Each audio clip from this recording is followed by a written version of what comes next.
people have to live in unity. We are still in transition. Civil society has been decimated. Of course, we rely on media. And I think the government has not done enough. The international community has failed to respond. No place in the world is perfect. Yoga event is held here. Severe injustice and they should be stopped. We should raise our voices, condemn this brutal act. Subscribe Tag TV YouTube channel and press the notification button. Namaste all, and thank you all for being here today for Hindu Pact's Gala. We're working towards a strong Hindu American voice in the public square. My name is Ankur Patel, and I serve currently as the Director of Advancement for Hindu University of America, HUA, and work as a public school teacher here in Los Angeles. I'm also the volunteer director of partnerships for Hindu Pact. As Hindus, we have a diverse range of experiences, backgrounds, and of course, political perspectives. And as Hindu Dharma is inclusive, Hindu Pact is inclusive and welcoming to all Hindus, from socialists to conservatives, and however you want to label yourself. Thank you all for joining us today. Hindu Pact is an important initiative, and I'm proud to be part of the work, elevating the Dharmic Hindu voice in public spaces. We plan to partner with community organizations that range from those giving voice to the underprivileged, to those protecting the environment, as well as those who seek to preserve the freedoms guaranteed by our Constitution. As the Director of Partnerships, please reach out to me with your ideas for partnerships. Again, I'm Ankur Patel, and as a Hindu born and raised in Los Angeles, I've had the opportunity to meet a lot of wonderful and amazing people. It's now my pleasure to introduce our MC for the event, the talented and powerful Priti Uppala. Priti was born in Dubai, but raised in Australia, and I know her to be a proud Hindu American. She is a former Hindu American, Hindu citizen of the world. She is a former investment banker turned thought leader and media entrepreneur, now based in Hollywood, California. She works as a geopolitical expert, award-winning international columnist, and is the director of the Omnia Institute. The former Miss India International hosts a popular news show called The Priti Experience. She's a professional speaker and a certified Dharma ambassador. She has spoken at many global platforms on the topics of Sanatan Dharma, feminism, soft power, and Indian philosophy. She speaks 5 languages, and her literary work has been translated into several languages. Her book on Indic feminism will be released in 2021. And as someone who has traveled to over 100 countries, she calls herself a citizen of the world, yet a Sanatani in spirit. Priti? Namaste, everyone. I am truly honored to be a part of this amazing, wonderful event and to be your host this evening. All the powers in the universe are already ours. It is we who choose to cover our eyes and then cry that it is dark. Swami Vivekananda. Namaste again. Why are we all here this evening? There are almost 6 million Hindus in America, and we certainly have a lot to be proud of. We are model citizens and an example of where immigration has got it right. We are the most educated and one of the wealthiest religious groups in the great country of the United States.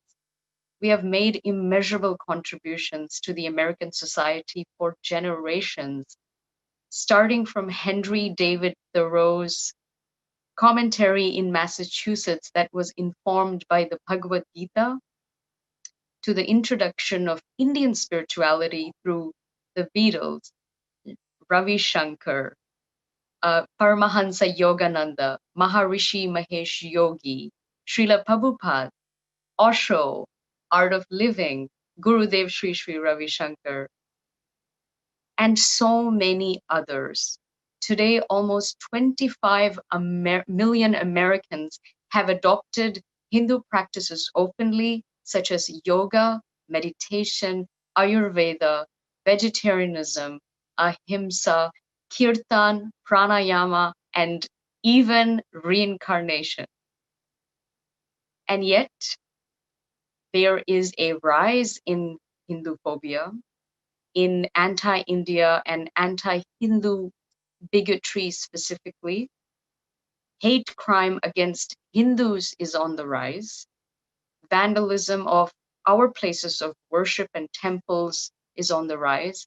And there seems to be a very calculated, specific targeting of Hindu candidates who are running in the political arena.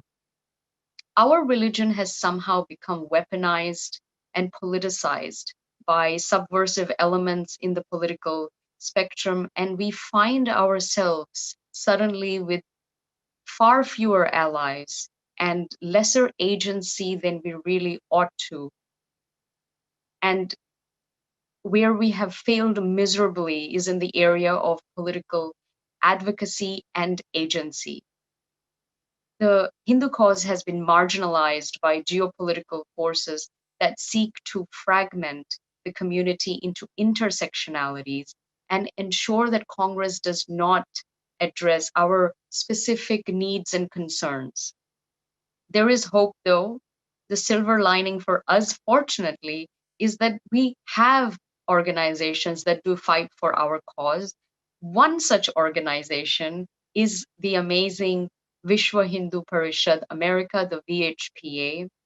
The VHPA has been working since 1970 to provide a forum that addresses Hindu interests in the USA, eradicate misconceptions about Hinduism, and finally, and most importantly, to educate the next generation about the great values as envisaged by our ancient rishis on how to be perfect world citizens or perfect citizens for their adopted new country, as well as the whole world at large. This is done in 4 different ways: through prachar, raising awareness; seva, serving the community; samskara, cultivating Hindu values; and finally sampark, which is networking. The latest initiative of the VHPA is called the Hindu Pact. The Hindu Pact is an advocacy and policy research group designed to protect Hindu American constitutional and civil rights, honor the contribution of the Hindu community, and most importantly, create a safe environment for our growth and prosperity. Today, we find ourselves in a very precarious political situation. If we don't do something now, it may be too late. The bus may have already left the station. There needs to be an honest conversation on why we are where we are. What is actually going on within the diaspora as well as out there in the US political arena. All of this affects you and your family, whether you think it does or not. So I thank you all for being here for this incredibly important cause. I do hope you have an amazing evening full of discussion and you come away inspired with great thoughts and feelings and of course actions that you can go forward with. And most importantly, I hope that you donate from your hearts and that we all come together and raise the desired funds that is required for this amazing initiative to manifest. So I thank you again for having me as your host. And again, namaste. I would now like to call on our first guest for this evening, Dr. Jay Bansal.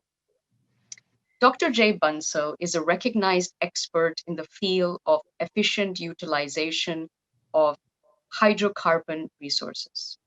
As a distinguished fellow at the Argonne National Laboratory in Chicago, he has been an advisor to both Argonne scientists as well as the US Department of Energy.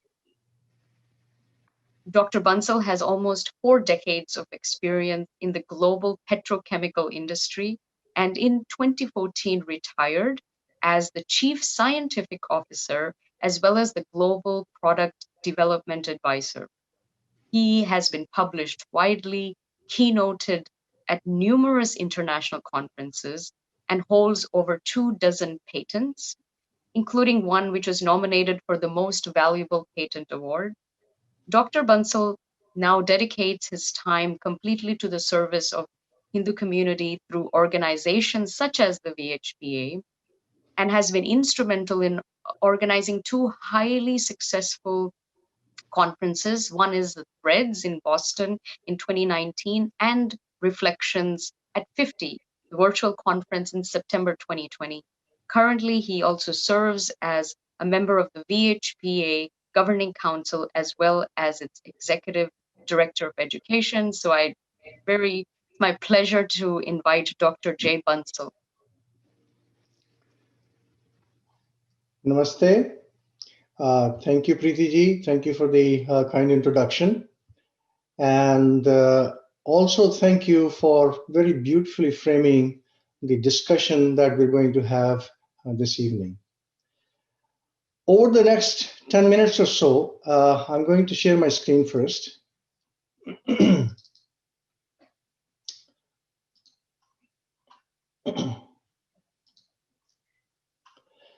So over the next 10 minutes or so, my task is to talk about Hindu advocacy in America, why we need where we are and why we need to grow our footprint in this arena, and what our organization, the World Hindu Council of America, or the VHPA, is doing to get us there.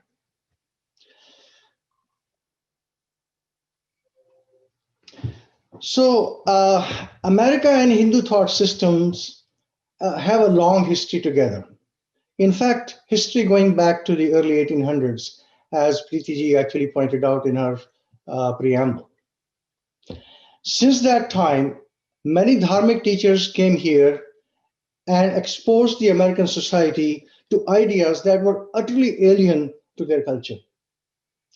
Be it the Vedantic movement of Swami Vivekananda, the self-realization movement of Yogananda, or Maharishi's transcendental meditation, various teachers introducing yoga, Ayurveda, or Srila Prabhupada's ISKCON movement, and so on. These ideas were radically different from what the American society had been used to. And yet, they accepted these ideas with open arms. Here I'm reminded of what Phil Goldberg, the well-known author of the American Veda, actually observed. He jokingly said that Americans may be dreamers, but they're actually hard-headed realists at the core. Whether it is falafel or philosophy, they embrace foreign products as long as the circumstances are right and as long as the products work. Now, I don't know about the falafel part, but surely the Hindu philosophy must have worked for a lot of people because those of us who grew up in the 1960s and 70s in this country know fully well the legions of young Americans taking to Hindu thought system with a gusto. And the movements, the thought movements that were started by the various gurus in this country continue on and are sustained to this day in a big way. So this welcoming ambience that was created for the Hindu idea was also extended to the Hindus as they started coming in large numbers after the Immigration Act of 1965. And this great marriage of Hindu ideas and Hindus and the American society really worked to the advantage of both sides. It created a win-win relationship. Hindus clearly benefited in terms of financial security, in terms of the professional achievements that they have been able to make in this country, and get a sense of belonging. And all that can be encapsulated by saying they were able to achieve their so-called American dream at a very rapid rate. America, on the other hand, gained a deeply law-abiding citizenry and benefited from the strong contribution to the intellectual, material, and creative wealth of the nation. Now, this has been great, but let's not pretend that everything was perfect. There has been some ugliness that reared its ugly head every so often throughout the history. You see some of these images, very insulting images, where our deities or religious symbols were portrayed in very insulting light. But mostly these were disjointed efforts. There was no strong organization behind them. They were not one-off things, and they were very easily managed by simply contacting the offending parties, and they usually backed off. However, things have changed, and the change can be felt very much in the air. The pace and the severity of attacks on our value system, on our deities, on our icons of identity has picked up pace a great deal in the last year or so. And to boot, the sources that this is coming from appear to be well organized and have very deep pockets. Now, we have listed here a number of just examples, and I don't have the time to read through every example, but the reality is that it is becoming very difficult for Hindus to openly profess their identity in schools, in colleges, in workplace, and for that matter, in social settings as well. Now, this is something that is very concerning.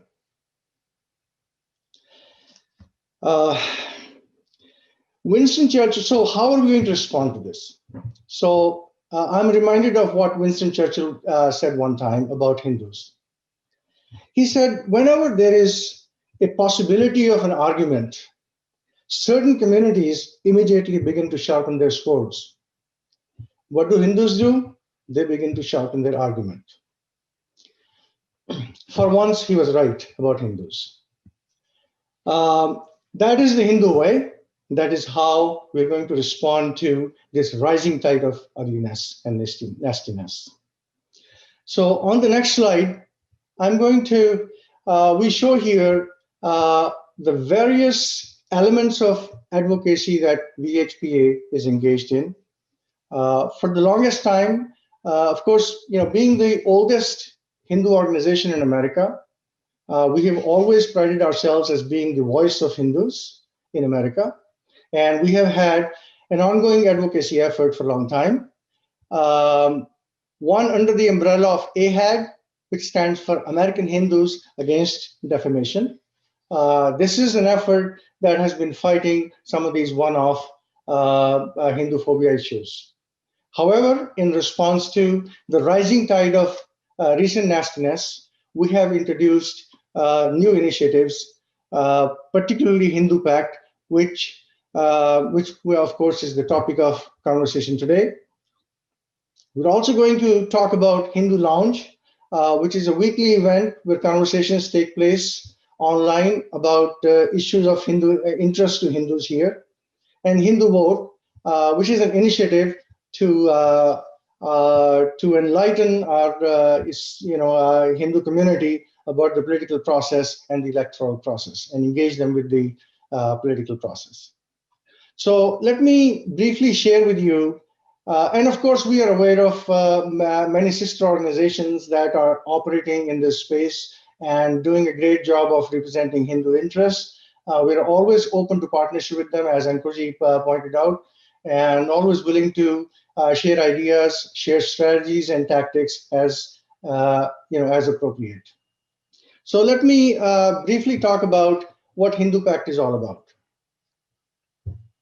So it stands for Hindu Policy Research and Advocacy Collective. How you get from that to the acronym, I'll let you do that exercise in your own time. But let me briefly share the strategic objectives of this organization. We wish to become the voice of Hindus in America. We would like to identify and influence issues of interest to Hindus, conduct research and publish policy papers, train Hindus on advocacy, and engage them in the electoral process and represent their views to public officials. And of course, as I said earlier, we are always willing to join hands with organizations who share our values. In terms of some of the areas of activity that we are engaged in and are planning to engage in are shown here. So, for instance, policy research, media and public relations, grassroots organizing, political education, advocacy, and of course, partnership, which has featured a couple of times already. So this initiative has been placed only for about 6 months now, and yet we have a great deal of accomplishments during these 6 months. In fact, we can talk about the whole year 2020 that we'd like to share with you. There are a lot of things that we could talk about, but reality is, in the short, given the shortness of time, I'll just highlight a couple of things. So here is Hindu Lounge. So as I said earlier, this is a weekly show on contemporary American Hindu issues, and it's broadcast on multiple channels. AHAD is our initiative that's been there for a long time, fighting Hinduphobia in all its forms. And I'll just point to one or two items here. The New York State legislation had an effort to declare swastika as a symbol of hate, and we organized a very large effort to fight that. It seems to be on hold. Where it goes from here, we wait and see. But that was one of the very significant activities we undertook in this year. Papa John was trying to sell one of their products using yoga in a very insulting way, and we were able to stop that. And again, I think I just wanted to highlight a couple of things. There are much more on this page here. Hindu Pact has done a great deal in spite of its, being only here for 6 months. We protested Hinduphobic anti-CAA resolution in 4 cities already. There have been press releases on issues like George Floyd, death of George Floyd, and appeal for racial justice and racial harmony. We've organized a number of symposia on Kashmir issue in conjunction with our other partners. And we have had a number of television appearances, newspaper articles, web interviews, and so on and so forth. Hindu Vote was very active prior to the general elections this year. We had a very significant voter education effort going into the elections. We also try to obtain the viewpoints of the various primary candidates on Hindu-centric issues. And you can read the rest, but there is a lot here that we have been able to accomplish even in the short span of 6 months. And there's much more to do, of course. So here is, in a nutshell, the organization that we currently have. The effort is headed by Ajay Shahji. He's the convener of this activity. We have Utsav Chakravarti, who's the executive director of this effort. Rakhi, who you'll be hearing from very soon, looks after the legal aspects. Renu Gupta ji, you'll be hearing from her also shortly. She is working to build chapters around the nation. And Ankur ji, you heard from, he is the director of partnership, and I have the responsibility of education. So the point I want to make about this organization is up to this point, it's all volunteer effort. However, given the enormity of the task, a volunteer-only model is not going to be long-term sustainable. We have to have hired staff who can look after day-to-day stuff and actually carry the operations on a regular basis. We need professional staff as well as student interns. So here, I think the challenge is up to the community to say how they value this effort and how they're going to support it. We clearly have stated the goal very clearly, but a goal without a plan is simply a wish. We have a clear plan, but a plan without resource is nothing but a piece of paper. So now we need to fund that plan, and I'll leave you with that thought. Thank you very much. Thank you, Dr. Bansal, for that invigorating discussion and for sharing the knowledge. Much appreciated. I would now like to call on two very special speakers that will address some very interesting and timely topics for our community, Utsav Chakraborty and Ajay Shahji. Utsav Chakraborty is an architect by profession and has been presenting the case of Hindu and subaltern communities to thought leaders in Washington, D.C. for more than 18 years. An astute observer of geopolitical trends inside the Washington Beltway, his work has been presented to lawmakers at Capitol Hill, as well as to representatives of the Human Rights Commission at the United Nations. He's currently volunteering as the executive director of Hindu Pact. Utsav's interest in geopolitics, socio-political movements, and religions stem from his exposure to the history of architecture, the built environment, and its impact on peoples and civilization. Ajay Shahji is someone who needs no introduction. He has been involved in Hindu advocacy for many decades. He works closely with VHPA. He's the current vice president and the incoming next president, and will be closely working with the Hindu Pact.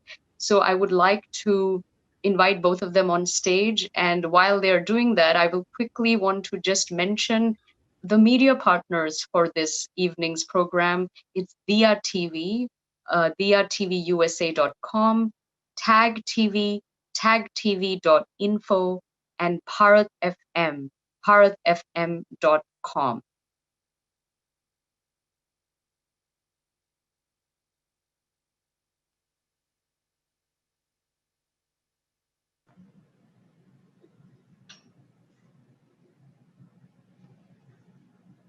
So Utsavji and Ajay Shahji, would you like to take the stage? Yes. Namaste. So hopefully our video is coming through. Thank you very much, PTG. I really appreciate your introductions. And we are somewhat of a last minute step in because we did get a message from Tulsi ji that due to some personal reasons that came up just moments ago, she will not be able to make it. I know that a lot of people have joined this webinar in anticipation of Tulsi ji being here, and we like to apologize. We hope that we don't disappoint you. We have an awesome panel that is coming up after Utsav and I to just talk a little bit about some of the current and contemporary American Hindu issues. So with profound apologies for Tulsi Gabbard, Representative Gabbard not being here today. Utsav ji and I would like to just highlight some of the American Hindu issues that have come up just in recent times. And I want to just take up from where, so first of all, we do this every week. So we do this as part of Hindu Lounge. Hindu Lounge comes live every week at 11 o'clock Eastern on Sundays. So I can just say, I want to keep this program as casual as possible. I can just say that we are talking heads. We talk all the time, and Utsav and I spend a countless number of hours, discussing Hindu issues and working on American Hindu issues. So we hope that we can be worthy of your time as you are here. So I want to go back a little bit, just last 6 months, and I want to give you an overview of what is happening to Hindus in America. When a state of California comes up and goes and sues a private company and says that there is a caste discrimination going on in this company, when there is a university as prominent as Brandeis bringing up the caste issues, okay? Now take an example of Dr. Gondar, who was appointed by Biden, and she got attacked for using her last name. Look, none of us is for caste-based discrimination. None of us is for anything related, any kind of a discrimination. We have spoken out about the Black Lives Matter, and we have said that there should be no racial discrimination. We are for gender equality. We are for all kinds of, our dharma teaches us to be equal. And here we come across where there's a concerted effort that, hey, if you're a Hindu, don't use your Hindu last name. There are attacks on Hindus for being a part. There was a group of 5 Hindus who started an organization in the state of Washington.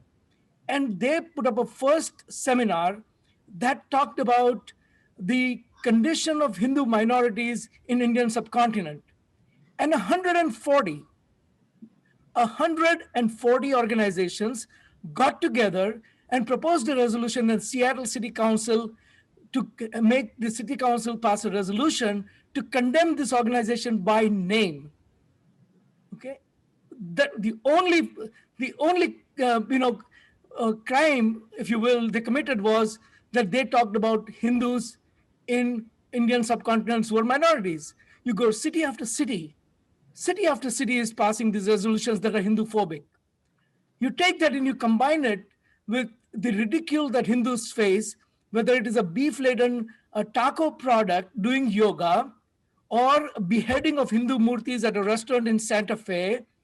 And you can see that you want to, and there are presidential campaigns. So let me go back and say the presidential campaigns that come back that say that we will bracket Hindus with Indians and Indians with South Asians and effectively eliminate or erase the identity of Hindus. Okay, this is what is happening to Hindus in America.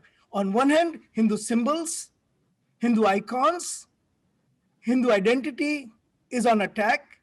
On the other hand, the Dharma is on attack when it comes to textbook. And I would like to now bring on Utsav Chakrabarti, who is an astute observer of these things and a very articulate speaker. Please, Utsav, your views. Well, thank you, Ajay Bhai. And this is an ad hoc improvisation that we are here today. Unfortunately, Tulsi couldn't make it tonight because of an emergency.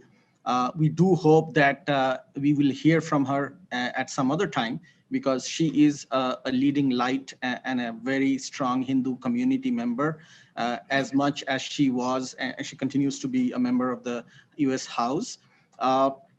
So I would say that what you mentioned, Ajay Bhai, and before that, what Dr. Bansal mentioned, these are issues that are problems of the day that we have to deal with. And I also want to add that, these are the days of intersectionality. The challenge that we face is that the intersectional politics of today actually is working against us, because other identities that were far more stronger, could be the South Asian identity, the brown, the people of color, the Islamic identity, those identities are enveloping us using intersectionality. And at one point, we are reaching a place where we are becoming the punching bag. And the irony here is that it's our next generation that is actually going to be punching us if we continue to go down the road that we are going. So it is very critical that we keep our heads sane and come together with a very diligent, well thought out strategic, as well as a outgoing plan that gives us a voice at the public square. And that's why we are here today. And even though we couldn't hear from Tulsi, but I would urge everybody, all 208 of you who are here as part of this program, and the thousands of other people who are listening us through our partner channels, that we need to come together and we need to find a place and a voice in the public square. And that's why we are having this event. So then let me ask you this question, like I always do on Sundays. Let me ask you this question. If you look at the public arena, and you see that in many places, people with Hindu names are getting elected. There are people in Congress. They have a samosa caucus, right? And now there's a vice president who got elected, who has, who traces back her ancestry to Hindu Dharma. And there are other people, there are at local level and state level, more and more Hindus are getting elected. So things must be really going well, right? Well, just to give you an example of how well things are going, we Hindus, as we all just discussed, are a big portion. In fact, most of the Hindus in America are immigrants. Yet, just a couple of days ago, there was a meeting by the new administration, the administration that's going to be coming next, to involve different religious communities to talk about immigration. Guess who were missing from the table? The Hindu community. So here is a community which is largely an immigrant community in the United States, missing from the table of conversation on immigration, where every other religious community has been invited. So I'm pretty sure with the identities that you just mentioned and the names you just mentioned, it's going pretty well for us. I'm being certain. And yet there was not there was not even a whimper when it really came to the desecration of the statue of Mahatma Gandhi right across from the Indian embassy, right? I mean, there were some scattered voices, but I didn't hear any of the elected Hindu representatives talk about the desecration of the Mahatma Gandhi statue. Why is that? It was the second time in the last 6 months that has happened. It was the second time in the last 6 months when Mahatma Gandhi's statue was desecrated in front of the Indian embassy on federal land in Washington, D.C. So the federal land part is very important here because it is an American property. Because, you know, as I said in my conversation before, we don't have a place in the public square. You know, we do believe that that is the reason why we are not heard.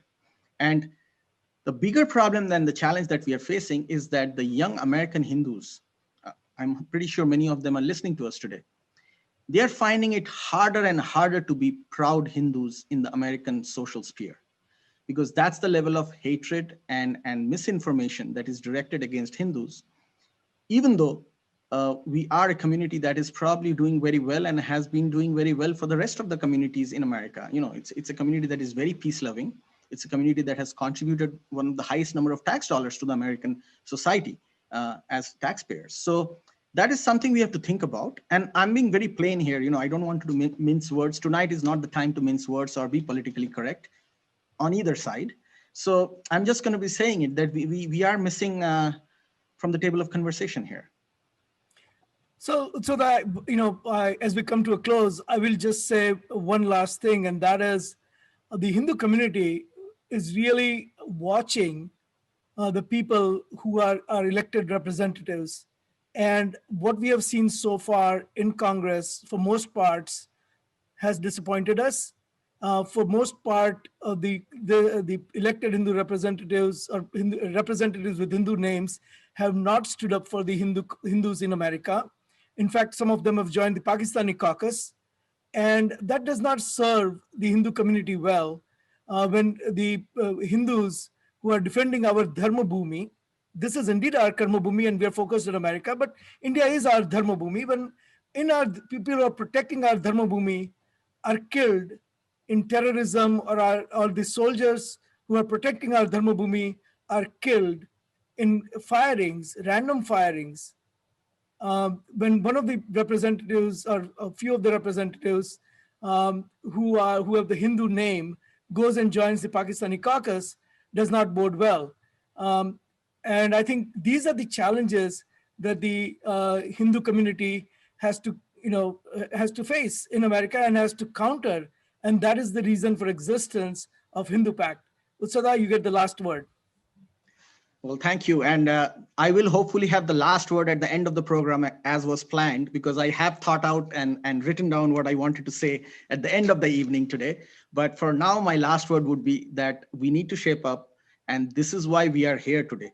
I mean, we are at a place where we have to address a certain area of the political spectrum. You know, there are other Hindu organizations that are taking care of issues that are very important to Hindus, but they cannot cover the entire ideological spectrum in American politics. So Hindu Pact has a specific role, a specific strategy, and a future advocacy program that will address a big section of the spectrum of ideology that we are missing from. And that's where I think I will leave it for now. There are very good events coming up over the next hour, and I will see you all at the end of the evening when I have something to say. All right. Thank you, Utsada. And back to you, Preeti. Thank you both, Utsav and Ajay, for that. Before we proceed, I think we have some exciting personal reflections videos to share with all of you. So while those videos are being readied, I guess, to be showcased, I just want to read out the bios for the two amazing videos that we have. First one is Dr. Abhaya Asthana. Dr. Abhaya Asthana is the president of the World Hindu Council of America. He's a fellow at Nokia Bell Labs, CTO, directing research in cognitive, self-reliable networks of the future, networks that are continuously learning on their own and healing themselves. Earlier, he led the design of the VLSI processors at Intel. He got his bachelor's degree in electrical engineering from IIT Kanpur, where he went back to teach from 1983 to 1985. Outside of science and technology, his passion is to learn about Hindu Dharma and history, practice it, and pass it on to the future generations. His mission is to help Hindus living in America remain Hindus and through their lives contribute to the richness of their adopted land. So here is his video.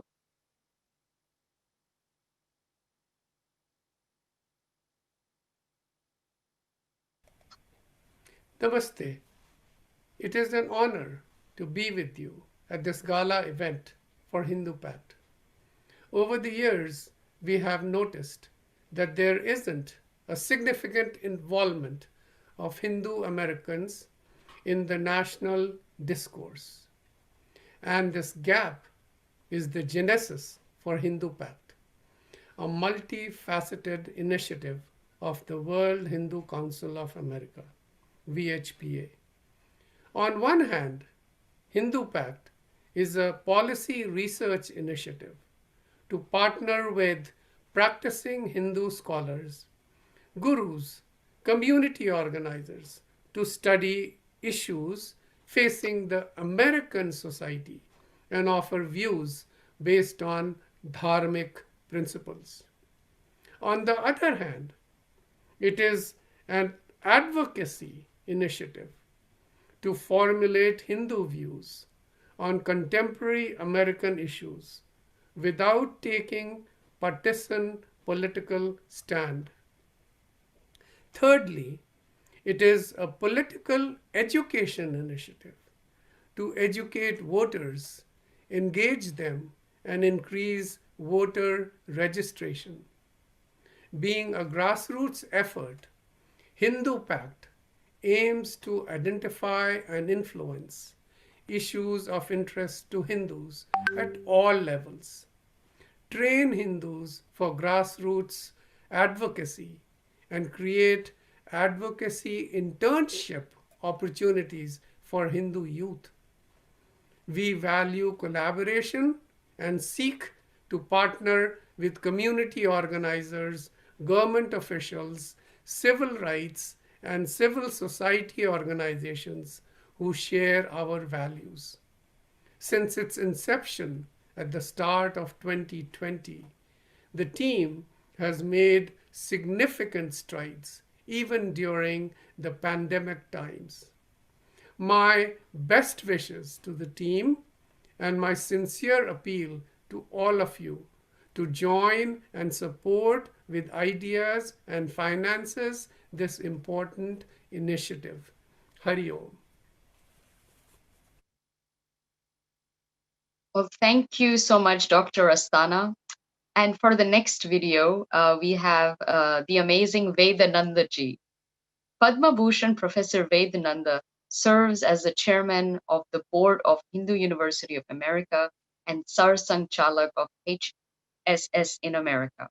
Dr. Nanda is a professor of law at Sturm College of Law, University of Denver, and serves as Director Emeritus of the International Legal Studies program there. In 2006, Professor Nanda was honored with the founding of the Nanda Center of International Law. He has served as Vice Provost at the University of Denver from 1994 to 2008. He holds or has held numerous official posts in international, regional, and national professional and civil society organizations. He's widely published, having authored and co-authored 24 books in various fields of international law. Professor Vedananda has also received a number of awards, including the Gandhi King Aikida Award for Community Peace Building. So here is the reflections video for Vedananda ji. I am deeply honored to pay special tribute to Hindu Pact on this very, very special occasion. This celebration is exceedingly important because the robust, powerful Hindu voice in this country is sorely needed. A country that at the present time is suffering from intolerance, suffering from lack of respect for each other, and that is what Hindu values are, that's what Hindu Pact teaches, and my special tribute to them, and I am deeply grateful to be here with you. Thank you. Thank you so much to you both. My next speaker that I would like to introduce is Renu Gupta ji. Renu Gupta manages a family-owned franchise business in Detroit, which employs over 90 employees. She has been very active in social organizations. She has served on the ACL board and was the first woman chairperson of the ACL board. She has been actively involved in VHBA from the last 35 years and is currently serving as the VP of the Support a Child project, as well as the Executive Director of Hindu Pact Chapter Development. In addition, Renu has been teaching Hindu Dharma and Hindi to children of all ages from the last 30 years and is a Hindi writer with 8 published books of poetry, stories, and fiction. 2 more are in the press. So take it away, Renu Gupta.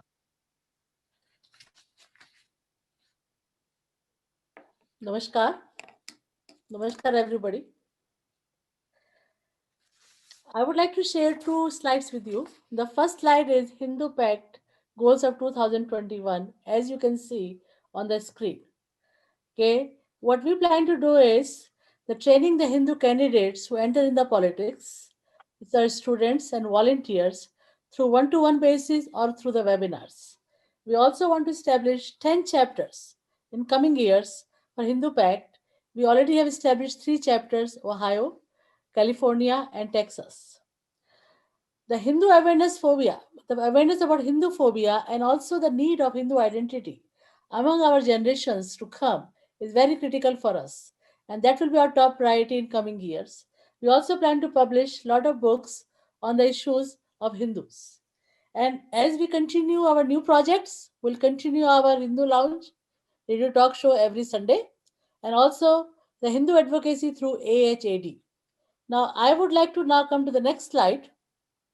Please change the slide about the budget, and that is very important. Okay, we have worked out a budget which is about $300,000, includes 3 full-time staff and 5 interns. The 3 full-time staffs are executive directors and office administrators, and 5 interns will be the high school students who will be working for us. And rest of the money, as you can see, will go for education, admin cost, training, marketing, and publicity. Now, I know many of my friends are here for the support of Hindu advocacy. I also know many of my friends give generous donations to Bharat for different seva projects.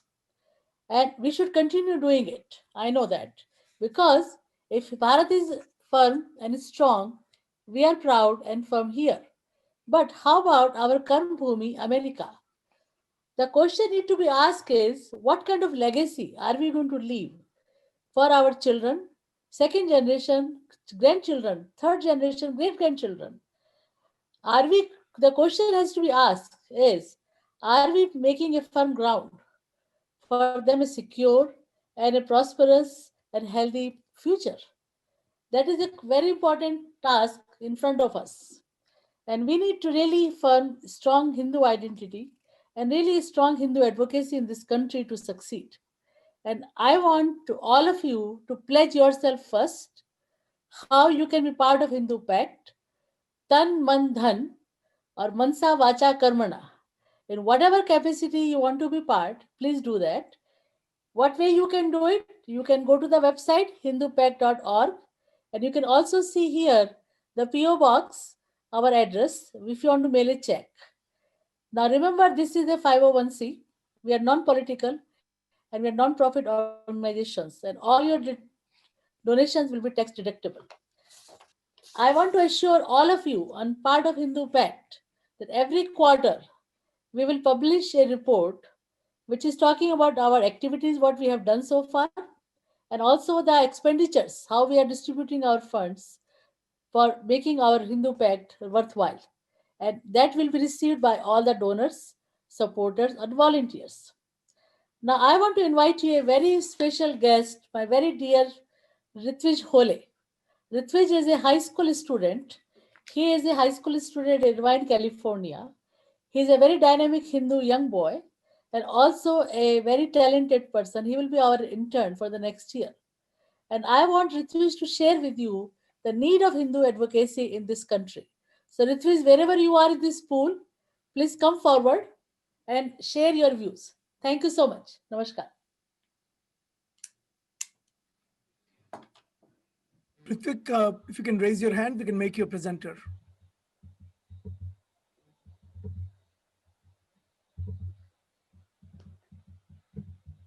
Is that okay? Go ahead, please. Can you hear me? Yes. Namaste. My name is Ritvij Hole, and for the last 2 years, I've been fighting for the rights of the Hindu community. In those years, if I've noticed one problem that's been hindering our success, it has been a lack of mainstream awareness and support from our political parties. On the left, we have pro-Muslim Hindu-phobic members of government such as Pramila Jayapal, and on the right, we have pro-Christian Hindu-phobic members of government such as Bobby Jindal. So, my friends, with the Mughals on our left and the British on our right, what are we to do? Many Hindus have begun to fight with some success, such as Representative Raja Krishnamurthy on the left and Ritesh Tandon on the right, to be able to change their parties. But while this is so important, we must also make sure that we don't bind ourselves to a political party that takes us for granted, lest one day a presidential candidate says, if you have a problem figuring out whether you're from me or my opponent, then you aren't Hindu. We must have an organization that works with both parties, but that is independent of partisan politics. We must have an organization that doesn't chase after one party, but rather has both parties chasing after them, asking what they can do to win Hindu votes. Hindu Pact will be that organization, and if you can support them with your money and time, we shall definitely ensure that our community has a voice in the public square. Dhanyawad. Thank you so much for that beautiful, those beautiful words. The next item on today's agenda is a moderated panel discussion. However, before I introduce the moderator of that session, we will take a short break and play a brief music performance by Geetika Kulkarni ji.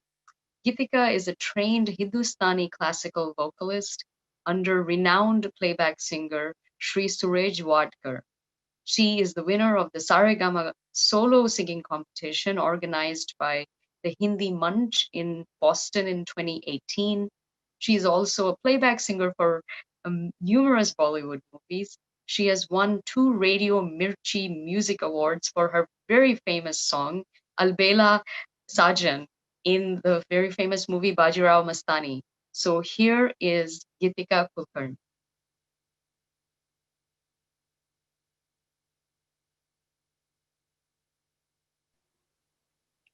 Thank you. Thank you so much, Preeti ji, for introducing me. I'll be singing live, and this is a very special song and a very inspirational song. So I hope you all enjoy.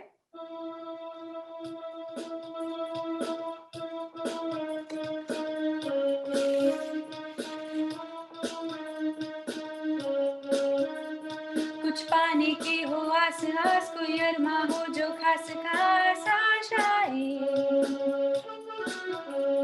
हर कोशिश में हो वार वार कर दरियाओं को are पार आशाएं तूफानों को चिर के मंजिलों को छीन ले आशाएं खिले दिल की उम्मीदें हंसे दिल की अब मुश्किल नहीं कुछ भी नहीं कुछ भी आशाएं खिले दिल की उम्मीदें हंसे दिल की अब मुश्किल नहीं कुछ भी नहीं कुछ भी आशाएं उम्मीदें आशाएं उम्मीदें आशाएं आशाएं उम्मीदें आशाएं उम्मीदें आशाएं ओ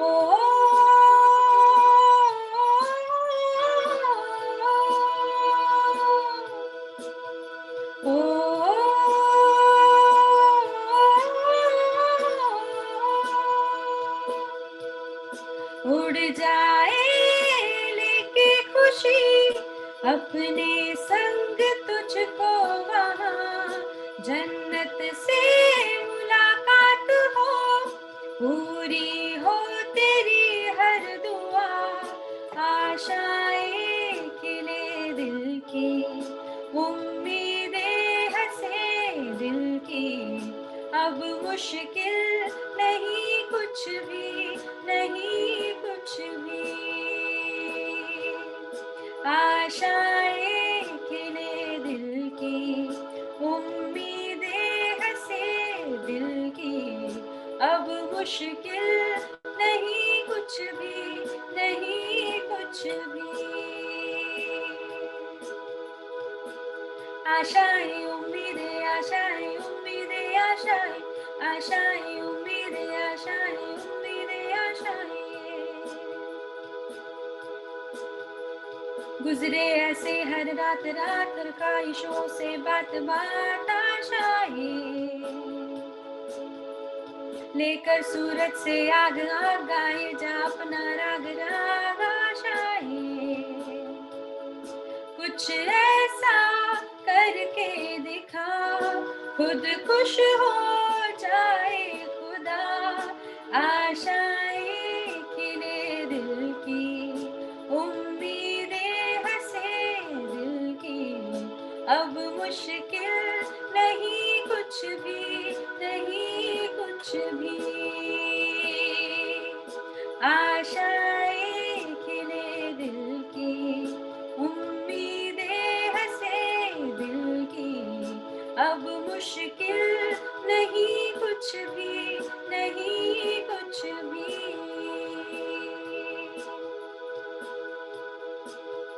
ओ हो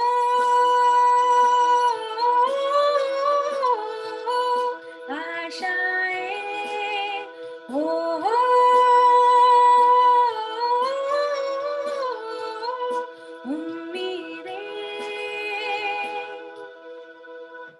Thank you. I would like to request you, all of you, to please donate for this wonderful cause. Thank you.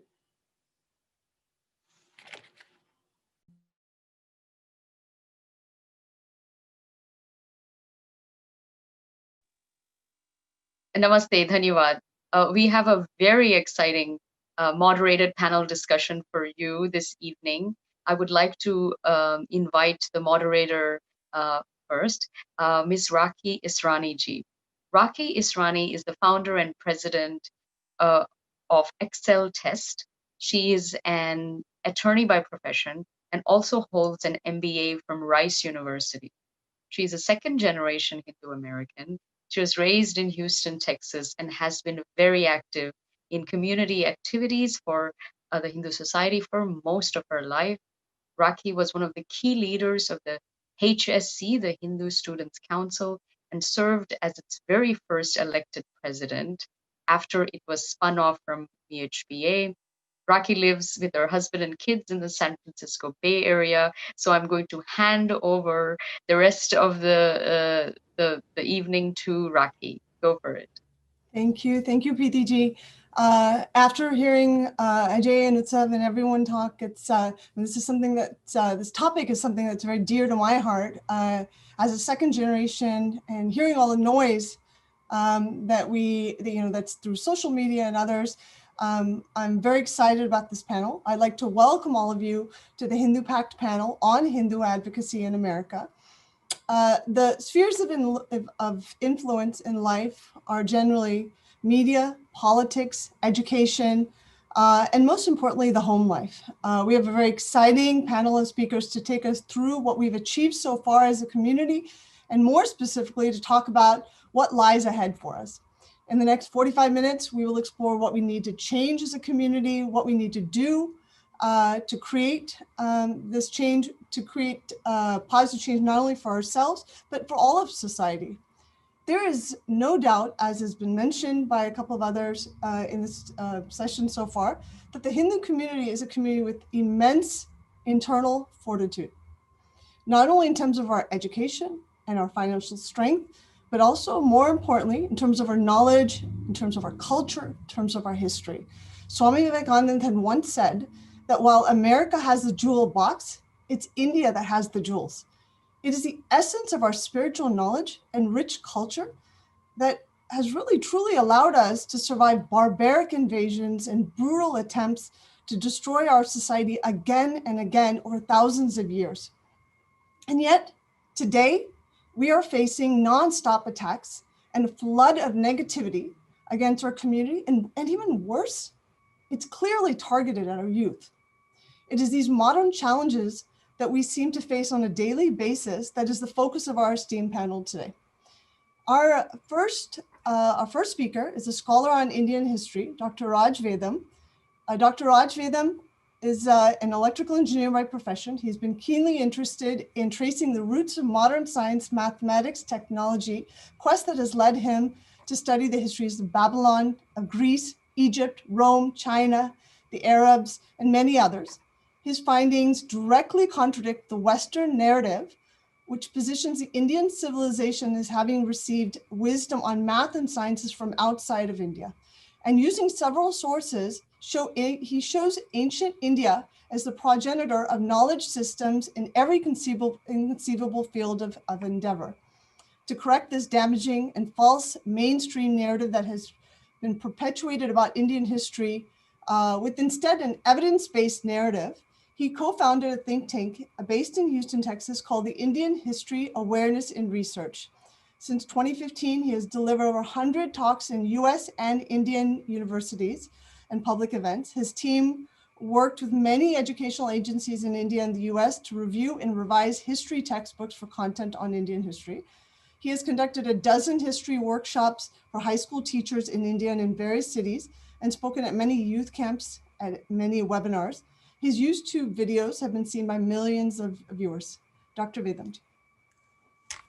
Thank you, Raki ji, for those kind words, and namaste to our viewers. It's a real privilege to take part in this panel on Hindu advocacy organized by VHPA and to speak with my esteemed co-panelists. Now, if you look at history for the past 200 years or so, the Hindus have been on the receiving end of a horrendously distorted narrative from a variety of sources. Whether it is a media with distorted one-sided stories, or movies with obligatory hatred against Hindus and mockery of the Hindu identity, or textbooks that encode distorted history and spurious widespread narratives of oppressor-oppressed class dynamics, it is clear to us that disinformation and mischaracterization of Hindu identity, their heritage, their history, and their practices is mainstreamed, and so unfortunately it has become normalized. Now, if we look at history for the reasons for these, we identify 5 agencies that have controlled the narrative of Indian history, and they subvert the Hindu identity deliberately by imposing their ideologies. At the very outset, first is the colonial narrative. Now, the early colonial historians who wanted to reconcile the enormous history timeline of India with the biblical chronology did so by distorting and discarding the Purana chronology. Further, for the purpose of control of India, using questionable translations of Hindu texts, they introduced divisive narratives which would make the aggrieved depend on the colonizers as saviors. So egregiously distorted ideological translations, these also had the effect of demoralizing the Hindu intelligentsia. This was designed by the British to make Indians look at European sciences and technologies as superior and Indians, in contrast, as primitive and superstitious. Now, the second framework was a Eurocentric narrative. Ever since the commonality of Sanskrit, Latin, and Greek was observed by William Jones, hosts of Eurocentric scholars have attempted to explain the similarity as because these are descendant languages of Proto-Indo-European language whose homeland was in Central Asia, and which people called Aryans invaded or migrated to India in 1500 BCE. Now, the lack of evidence notwithstanding, this has become the de facto theory applied to Indian history. Every distortion of Indian history stems from this manufactured Aryan invasion or migration theory. The third framework is a missionary narrative. So the notion that Indians are divided into two language families, the so-called Aryan and Dravidian, was exploited by missionaries like Caldwell, G.U. Pope, who generated enormous atrocity literature in order to alienate vast sections of economically depressed people from Hinduism and to fuel their anger with such manufactured narratives in order to convert them to Christianity. The fourth framework, the leftist academia. So today, the leftist academia and their echo chambers and media, they use imported sociological lenses. So the academia views all of Indian history with an outsider lens, casting all interactions as class conflicts using oppressor-oppressed narratives. This has resulted in a highly fractured population who are incapable of appreciating the deep cultural unity of India, and readily they adopt divisive manufactured narratives. Media and academia reinforce negative stereotypes, resulting in widespread difference anxiety in Hindus today who reject their identities. Finally, fifth, the Marxist narrative. They have controlled the education sector in India for the past 50 years, and they have purged the Indian academia of insider scholarship pursuant to their ideological leanings of socialist revolution to destroy the old order, in this case Hinduism, to replace the Marxist version of a classless society. The destruction of the emic scholarship has meant an unchallenged free run for any narrative manufactured in academia about Hinduism. So these people have wrested the adhikara for Hinduism very, very successfully. In their narrations, we cannot recognize ourselves or our shared history or our heritage, culture, practices, aspirations, or any of our lived experiences.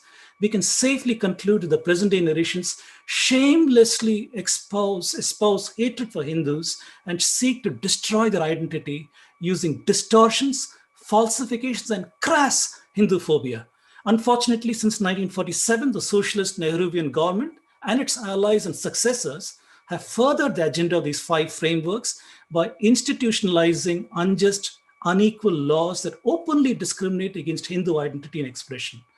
Today, in this panel on Hindu advocacy, we should recognize the outsized power of such inimical narratives and the obnoxious role played by these five frameworks that I talk in feeding each other's biases, assumptions, methods, and conclusions. We need to devise ways to challenge and eradicate such narrations. Thank you. Thank you, Dr. Vedamji. That was awesome. As Hindus, we have a lot to be proud of, our rich history and beautiful culture. It's a logical guide to life, and yet we're losing our second generation. And as you mentioned, externally, there are forces that are trying to tear us apart and break us down through these false narratives. And yet we, as parents, as a community, fail to take steps and use our access to our spiritual knowledge to strengthen our kids internally. It is on this note that I'm very excited to introduce our second speaker, Pandit Rupnath Sharma. Panditji is a spiritual leader and a practicing Hindu priest at Ram Mandir in Mississauga. He immigrated to Canada from Guyana in 1970. Panditji is currently the founder and spiritual leader of the Ram Mandir. He's president of the Hindu Federation, an umbrella body representing Hindu organizations in Ontario and Canada. He's the president of the Canadian Multi-Faith Federation, an umbrella body representing over 30 faith groups, vice president and Hindu chaplain for interfaith chaplaincy and support of spiritual care services at the Correctional Services in Canada. He's a member of the steering committee of the Interfaith Council of Peel. Prior to retirement, Panditji was very engaged in the corporate business world. During this period, He served in many senior management positions in public and private corporations, including at PricewaterhouseCoopers, Oracle, Ernst & Young, Capgemini. Panditji. Thank you for that introduction. It has been truly enlightening listening today. I must point out that I'm from Canada and we have 10% of the population of the United States. And but of that 10% population, I think we have a very meaningful population of Hindus. And I want to be thankful to the group for putting this forum together and having this idea of a strong Hindu voice in the public square. My approach to this is taking the basic business systems analysis. Every situation we must understand the current situation. We must understand what our future objectives are and the action plan to get there. What is our current state? And this goes across the board in North America for Hindus. As a community, we are wallowing in the benefits of the highest academic, commercial, and social conditions of this century. But sadly, at the same time, we are suffering from the loss of our dharmic values. Because of our limited dharmic values, we have become very docile, sluggish, and negligent in the representation of ourselves in all facets of social, political, and most evident in the religious world. Also, most alarming, we are slowly but surely losing our greatest advocates for our culture. That is our youths.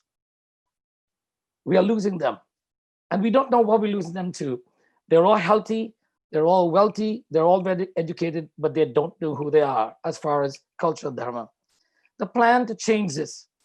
Major initiatives must be undertaken at all levels of our community to educate our young people in our dharmic values. We must learn from other faith traditions such as Judaism, the value and power of educating our youths at an early age.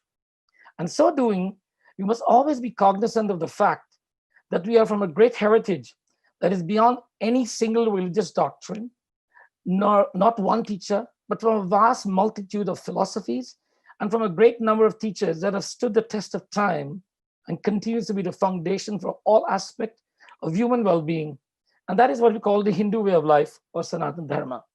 Dr. Ved, thank you for bringing that point of how our culture was degraded and misrepresented by the colonials and all those who represent us. It is said, he who tells the story creates the culture, and they did a great job of creating a false culture. We also need a change in attitude, we Hindus. That is to move from one of being passive to consistent assertiveness. However, in order to achieve this, we need to work on changing the existing perceptions, as Dr. Veram pointed out. The perceptions are our way of life. Here's how we are perceived. We do not make waves. We are adaptable. We don't make any special requests for praying time. We do not have a hard and fast rules about diet. There's no kosher halal meals or fish on Friday. There's this very unfounded, uneducated perception that we do not have specific time or format to pray. And we believe in many gods. Because of this limited understanding of our dharmic concept, by ourselves and the general public, we are not rooted in any basic foundational values, such as we must read our scriptures daily. Let's talk about how we interact with our scriptures. All of those on this program tonight must have one of our scriptures in their home, either Bhagavad Gita, Ramcharitmanas, a Chalisa.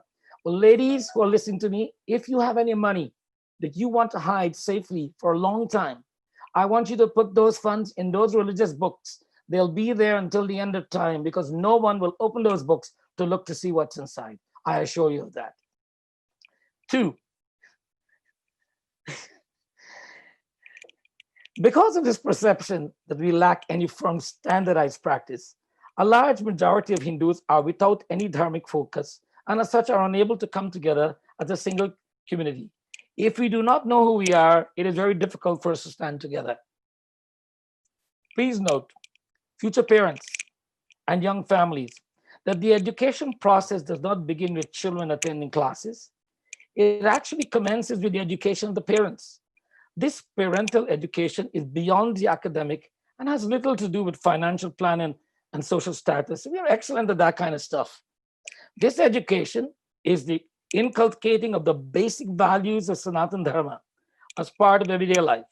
This is achieved by teaching our children from the ages of 1 to 12 all we can do about our culture and religion.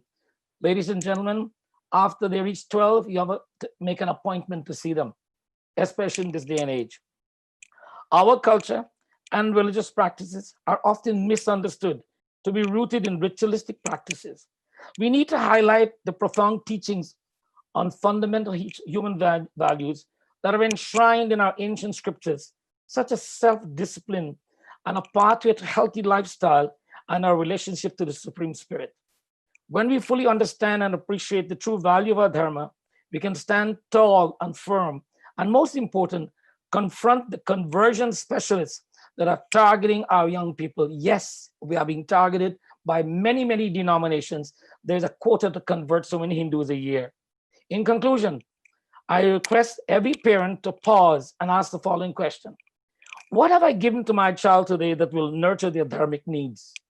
We as a community also need to stay connected and encourage respect for each other's traditions, regardless of our origins of being North or South, and agree that there can be unity in diversity.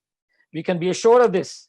A dharmic educated Hindu community with one voice will certainly be heard in the public square and at all levels of government. Thank you for listening. Namaskar. Thank you, Panditji. Thank you, Panditji.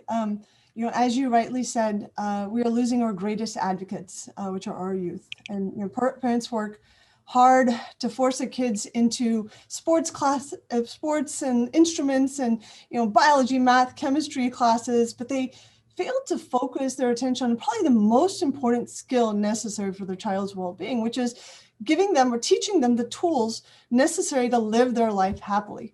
As Panditji mentioned, we tend to focus on the superficial aspects of our culture instead of inculcating within our children the most important thing, which is the guide to life that Hindu Dharma provides. If we just did that, we would set the foundation for our future as a community. Our kids will become the greatest advocates for us. But most importantly, if we did that, we would also be protecting them from the negative noise that surrounds them as they grow up in this society. Whether it's from social media, or whether it's from school's education system, from the peers, we're, as a second generation, we're constantly surrounded by it. And it's on this note that I'm very excited to introduce our third speaker, Ms. Vindhya Adapa, who is a second generation Hindu American, who has firsthand experienced the challenges of growing up in this society replete with subtle Hinduphobia and Hindu hate. Before I introduce Vindhya-ji, I just want to let you know that we'll have all four speakers and then we'll do a question and answer. I know some people have sent me questions and we'll have those at the right after the fourth speaker. Vindhya-ji is currently an attorney advisor at the U.S. Department of Treasury, the Office of the General Counsel, International Affairs Division. At Treasury, Vindhya primarily focuses on transactions appearing before the Committee on Foreign Investment in the United States, as well as issues concerning multilateral development banks, global finance and development, and other foreign policy matters. She previously worked at a global law firm as a corporate lawyer, and then most recently as Assistant General Counsel for HIAS, an international nonprofit refugee resettlement agency.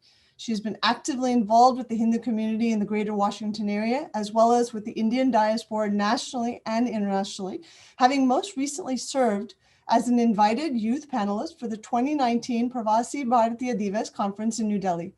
Vindhya-ji is also a professional musician and singer and launched her debut single in the Bollywood music industry in 2019. Vindhya. Namaste, everyone. Is everyone able to hear me? Okay, great.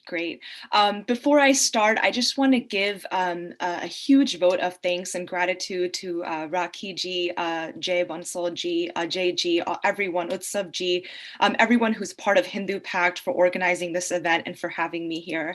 And before I start, I just want to say I hope everyone has also stayed happy, healthy, and safe during these crazy times. I wanted to start my talk today by first telling you about a small story about a gentleman I met a few years ago who had a deep impact on my life and who gave me newfound perspective on what it means to be a civically engaged Hindu American. So I'm going to change the name here for privacy's sake, and I'm going to call him Sanjay. Sanjay is a Pakistani Hindu. I met Sanjay a couple of years ago at an event, and he's a Pakistani Hindu activist. We were introduced by a mutual friend, and when I sat down with him to talk, I really was not prepared for what I was about to hear in our following 2-hour conversation.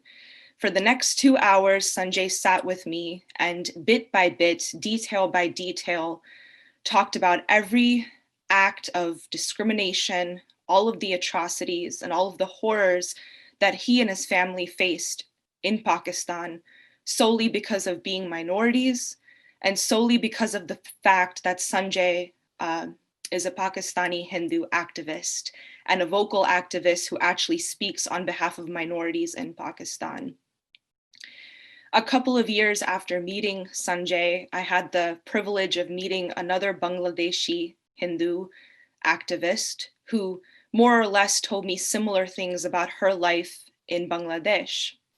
Now, at the time of meeting these two individuals, I was actually Assistant General Counsel at HIAS, which is the world's oldest refugee resettlement agency, and it's a Jewish agency.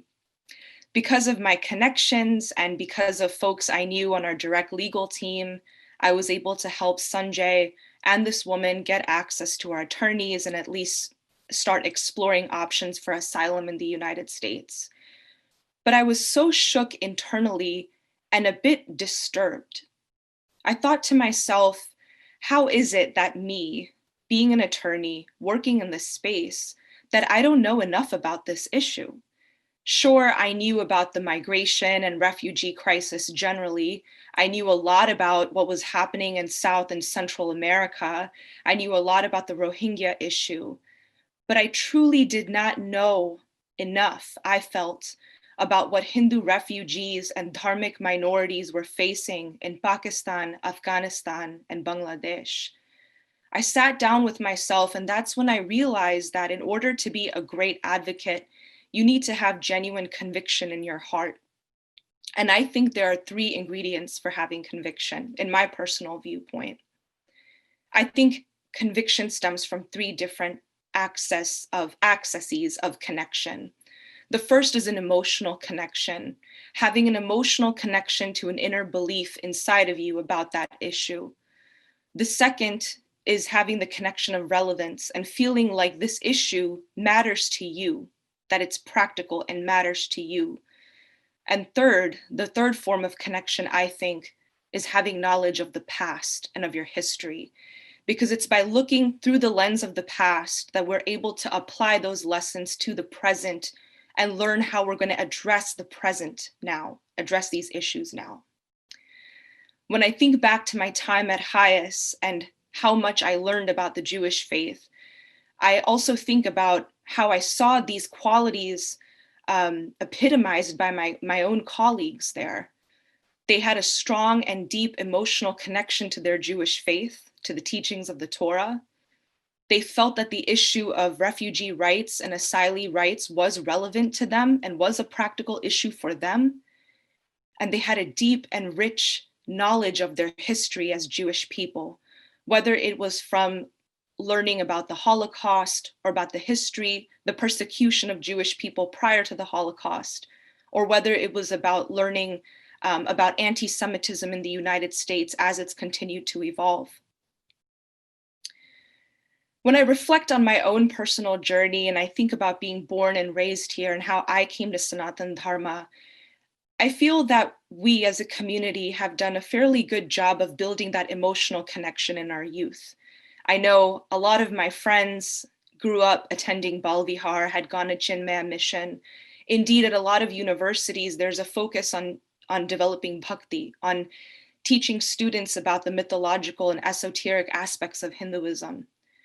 But where I personally have found the gap to be is on the last 2 ingredients that I mentioned. Developing this idea of relevancy, which I think stems from having an honest dialogue about what the Hindu perspective should be or can be on issues like abortion, gay marriage, climate change, what have you. And second of all, on truly educating our youth about Hindu history, Hindu persecution, and Indian history. 2020 was a very interesting year. We all saw the Black Lives Matter movement gain enormous global traction and momentum, all for, I think, a very legitimate and worthy reason. And at the same time, the BLM movement also sparked interesting debate and discussion around casteism, colorism, and racism in South Asia. What saddened me the most, though, was to see Hindu-phobic elements and Hindu-phobic rhetoric subsume that conversation and take away from what could otherwise have been a really genuine and fruitful dialogue. And we were sort of hindered in our ability to educate folks about how colonialism, for instance, has deeply entrenched colorism and casteism and sort of manipulated our teachings into something else from what they were intended to be. So I hope to talk more about these issues in detail today, but I think if we can focus on these three things I mentioned, we can really have a great and productive generation of future advocates who will not only advocate on behalf of the Hindu community, but on behalf of all communities. Thank you. Namaste. Thank you, Vindhya. So, one of the things that Vindhya had mentioned to me when I spoke to her on the phone, and I think she's completely correct, that even if parents that do everything correct, they do everything right, growing up as a second generation Hindu in this country with all of the stuff that's going on and all the noise that's around us is really difficult to stay a true Hindu, I believe. And as Dr. Vedam ji mentioned, the narrative has been crafted externally with the express intention of breaking us down and, breaking the psyche of our youth down. Actually, it's very hard when the parents haven't really built up that strong foundation within the kids, it's very difficult to withstand the pressures that you see on a daily basis or, in the social media. We need to help our kids to develop a strong internal framework while also focusing on the external circumstances. I mean, they both have to happen, and they both have to happen in order to create a positive, lasting change for our community. While Vindhya ji shows us the effect of staying passive internally within our families and our communities, our fourth speaker, Mr. Rick Mehta, will show us the external negative effects of remaining passive or not acting. Dr. Rick Mehta made history as the first generation American and first American of Indian origin to win the nomination of a major political party for the United States Senate race in New Jersey. He's also the first person of color to win the GOP nomination for a statewide race in New Jersey history. Rick G is a biotech entrepreneur, innovator, healthcare policy expert, and a licensed pharmacist and attorney. He was the Republican nominee for US Senate in 2010. He's setting the record for the most votes ever received by a Republican statewide candidate in New Jersey. He got almost 40% of the vote on a Republican ticket, which is super impressive. Professionally, Rick worked at the United States Food and Drug Administration under the Bush administration. He received his BS in pharmacy from Rutgers, his PharmD from the University of Arkansas for medical sciences, his JD from Rutgers University School of Law, and a Master's of Law in global health law, international institutions through a joint program with Georgetown University Law Center and the Graduate Institute for International and Development Studies in Geneva, Switzerland. Rick lives in Morris County with his wife, Rima, his 3 little boys, and their dog, Dexter. Rick G. Okay. Thank you so much. First, let me just start out by saying thank you for the invitation to be here. It's such an honor. And Rocky, thank you for those kind introductory remarks. Jay, for the invite. And of course, the Hindu Pact, which I think is doing an amazing job at really collating some of our values into one organization, of which I think will serve politicians and future politicians really well. So it's an honor to be here. For those of you I've not met, I'm Rick Mehta, and my wife Rima and I, we're both first-generation Americans. We live in New Jersey, and as Rocky mentioned, we got our 3 little boys and our dog Dexter. Our story is like a lot of Hindus in America: humble beginnings, hard work, and the belief that the American dream is available to anyone willing to chase it. 50 years ago, my father immigrated here legally with only $100 in his pocket. My mother also, she worked 2 jobs and she managed the household. Their hard work and sacrifice and their strong conviction in religion paved the way for me and my sister to achieve things they could not have imagined. In fact, my sister is an allergy immunologist, and I'd say maybe the smarter one in our family. I graduated, as Rocky mentioned, from Rutgers College of Pharmacy and worked at the hospital. I worked overnight to put myself through law school. Now I'm a law professor at Georgetown University, where I teach health law. While I'm not a politician, for more than a year, I've had the honor of campaigning for one of New Jersey's highest offices and being the US Senate nominee for the Republican Party. And more importantly, I got to be the voice for so many great people across New Jersey, and honored to have received almost 1.9 million votes. I heard our people's stories. I felt our community's pain. I've seen our struggle. Our collective strength and resolve will drive us to fight back against all odds and to never give up, no matter how difficult the challenges we face. For me, I will always continue to stand with the amazing folks I've met during my campaign, and I will always champion small businesses and religious freedoms, which are not only the backbone of our nation's economy, but the pathway to achieve the American dream that so many of us have achieved here. I heard Preeti earlier in this program mentioned about the GDP and household income of Hindu Americans, and it's quite impressive. For me, Hindu values continue to serve aspiring politicians like myself, even in our political pursuits in America. For example, we must not let personal ambitions overshadow the greater good. Politicians hold an important and influential role in our lives, and we must aspire to hold those values that we believe in true. So when we fight, we do it with good policy, not provocation. And we fight to make sure our values are respected and advanced. And so while the pandemic has us concerned, mental health and unemployment issues continue to rise, I remain optimistic for a brighter future and the ability to face the real challenges that lay ahead in the coming months. Hindu Dharma can guide our values as American politicians, and the freedom of religion and the right to fellowship and worship should never be infringed. When I launched my campaign, my policy platform was based on one tenet: nonviolence. Make no mistake, I support our Bill of Rights and our Second Amendment, but I also see no place for violence in our society. Listen, I'm proud to have been the first Republican of color ever nominated for the US Senate in New Jersey. New Jersey is only second to California with the second number of most Indians in America. It's my hope that my race, my accomplishment, will inspire our next generation to enter public life and be part of the political process. Aspire to protect our religious freedoms that America holds true. And I'm going to continue to reach beyond my party's traditional base to non-traditional, conservative communities, minorities, young people, people who love America and who want a stronger, safer, and a more united America under God with freedom of religion. So thank you so much for having me. I look forward to answering questions on this panel and continuing to inspire those to join the political process and hold true our Hindu values. Thank you, Rocky.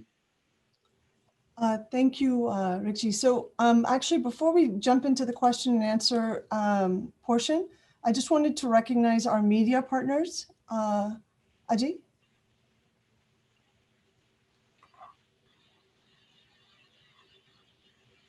Ajay, you are on mute. So I want to recognize the three media partners that we have: Bharat FM. Bharat FM. I'm sorry. Okay. Well. Oh, sorry. I'm on mute. I was on mute. So I want to recognize the three media partners that we have today: Bharat FM, Diya TV, and Tag TV. And I want to thank all of them for simulcasting this particular show on their broadcast networks, set-top TV boxes, and on their YouTube or Facebook channels. So thank you, Bharat FM. Thank you, Tag TV. And thank you, Diya TV. Back to you, Rakhi. Okay, all right, thank you, and thank you, Richie. So, so we're gonna, there have been some questions from the chat, and I will get to that. I do have a question to kind of start us off, and I'm gonna direct this first to Dr. Vedamji. Hindu Dharma is rich and it's beautiful and it's approach to life, but many believe that, including Western historians like, for example, Will Durant, that certain concepts within our culture, moksha, karma, or even the idea that all religions are the same and they all lead to the same path, have really resulted in a certain passiveness and reluctance to fight for what's right or just for our community, or in general. What are your thoughts on this? Does our culture teach us to be passive? No, I think let me start by saying that I don't think it's a correct assertion to say all religions are the same. There are clearly different truth claims that are made by several of the Abrahamic claims. We know that. And people who have studied a little on Hinduism also know the nature of claims that are made in Hinduism. Every one of them is verifiable to a great extent. So I don't think anything in Hinduism says you have to be passive in the face of what we call adharma. Each of us is enjoined upon to understand our goal in life. What is our goal in life?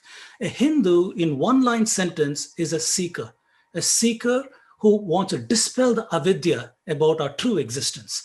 That is our goal in life. In this lifetime and maybe across lifetimes, depending on our karma phala, we are after knowledge, we are after truth. What is the truth of my existence?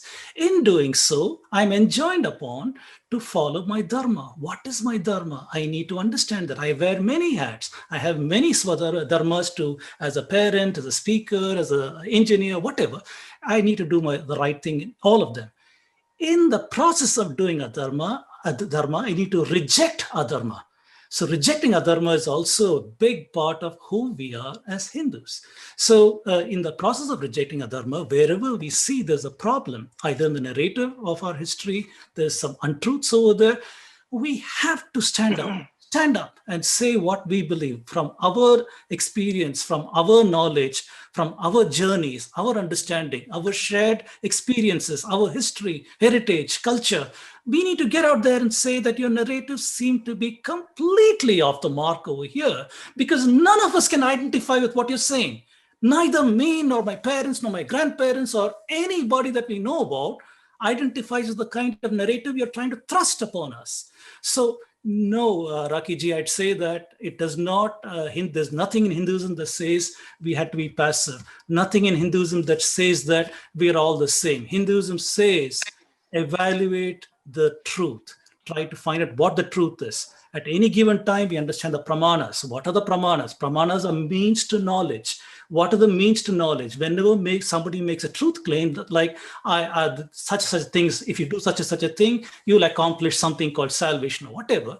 We have to evaluate such truth claims using our pramanas to see if that is valid or not. That is the meaning of our journey. So don't keep quiet. Wherever you see something that is at odds with your understanding of your culture, religion, history, or way of life, stand up and correct it. Thank you. Panditji, did you want to add to something to the same question about, what your view on whether certain concepts lead to a passiveness or results in us being a little bit passive?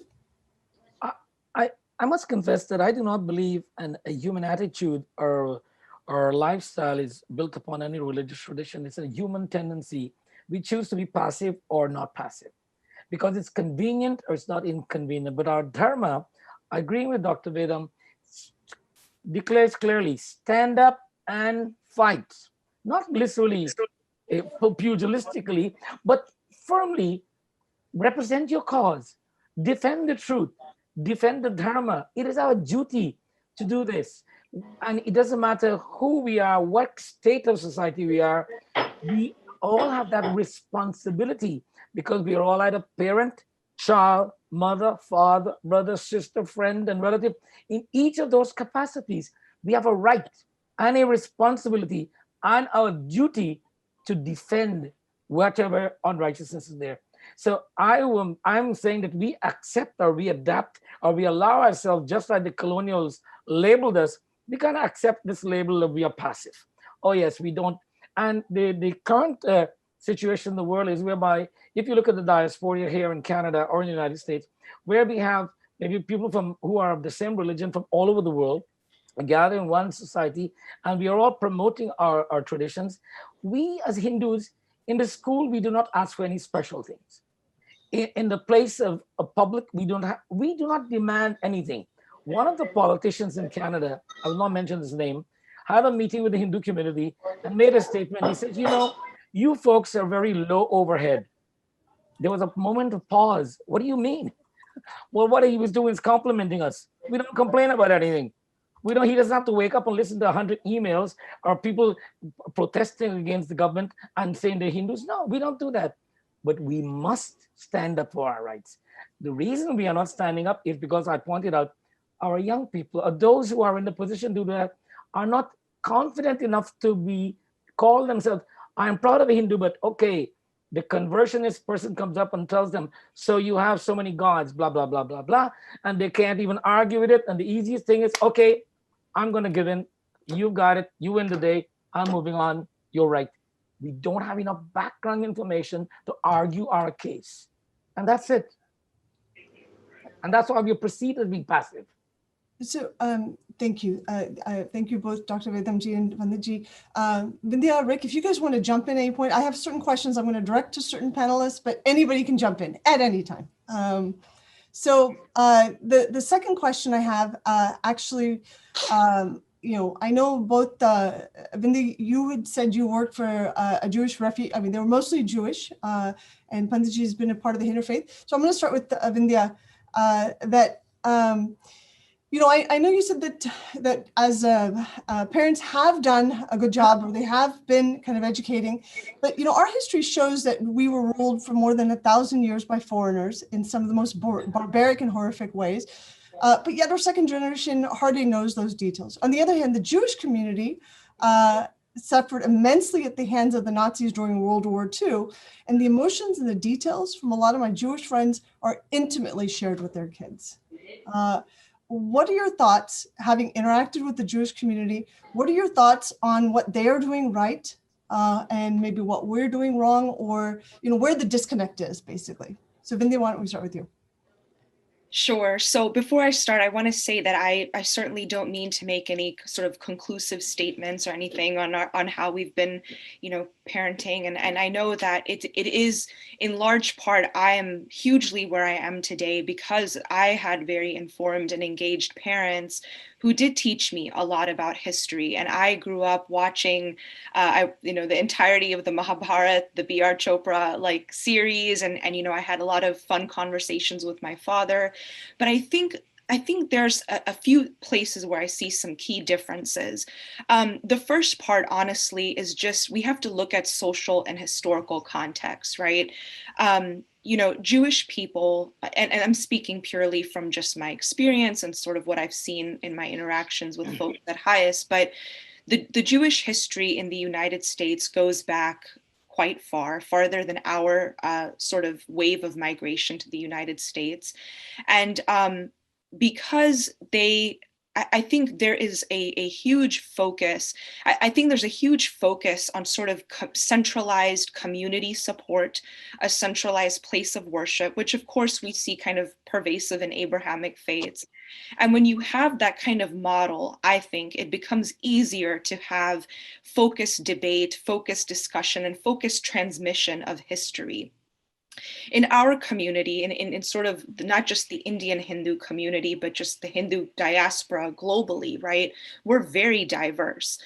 We all come from different subparts and subregions of India. And in a sense, while that plurality is beautiful, I think it makes it harder for us to figure out, which parts of our narrative are universal and which parts we're really going to focus in on and transmit. This actually ties into a question that came in the chat box, if I can take a moment to answer that, Rakiji, because I think it's salient and important to this. So there was a question that came in the chat box, about what are the 3 steps you'd recommend to make an issue relevant? And I think this ties into your question about the Jewish community as well. First of all, I love that this person said 3 steps because I'm an attorney and I think in 3s and 4s and 2s. So I love that. So I think the first thing, right, is we need to develop connections between issues. So I'm going to just kind of focus on refugees, for instance, right now. If we're going to talk about, the plight of a refugee, we need to understand that these difficulties they face, the obstacles they face, are pretty universal. So whether you are a refugee from Syria, whether you're a refugee from Venezuela, whether you're a Hindu refugee from Pakistan, there's going to be universal hardships, universal things that a human being goes through when he or she has lost his or her home. And the first thing is being able to understand when we have these debates in American society, you know, that there's connections between there's connections between different groups of people in the world who are facing similar things in this bucket. The next thing is I think we need to develop alliances, and Panditji talked about this so well as well as Raj Vedamji. We need to be able to find organizations that do this work across faiths, across even ideological beliefs, if be, and develop that relationship where we can start tying in, you know, narratives together. So if we're going to talk about refugee rights, let's talk about Syrian refugees, let's talk about Coptic Christians from Egypt, but let's also talk about dharmic communities in South Asia, right?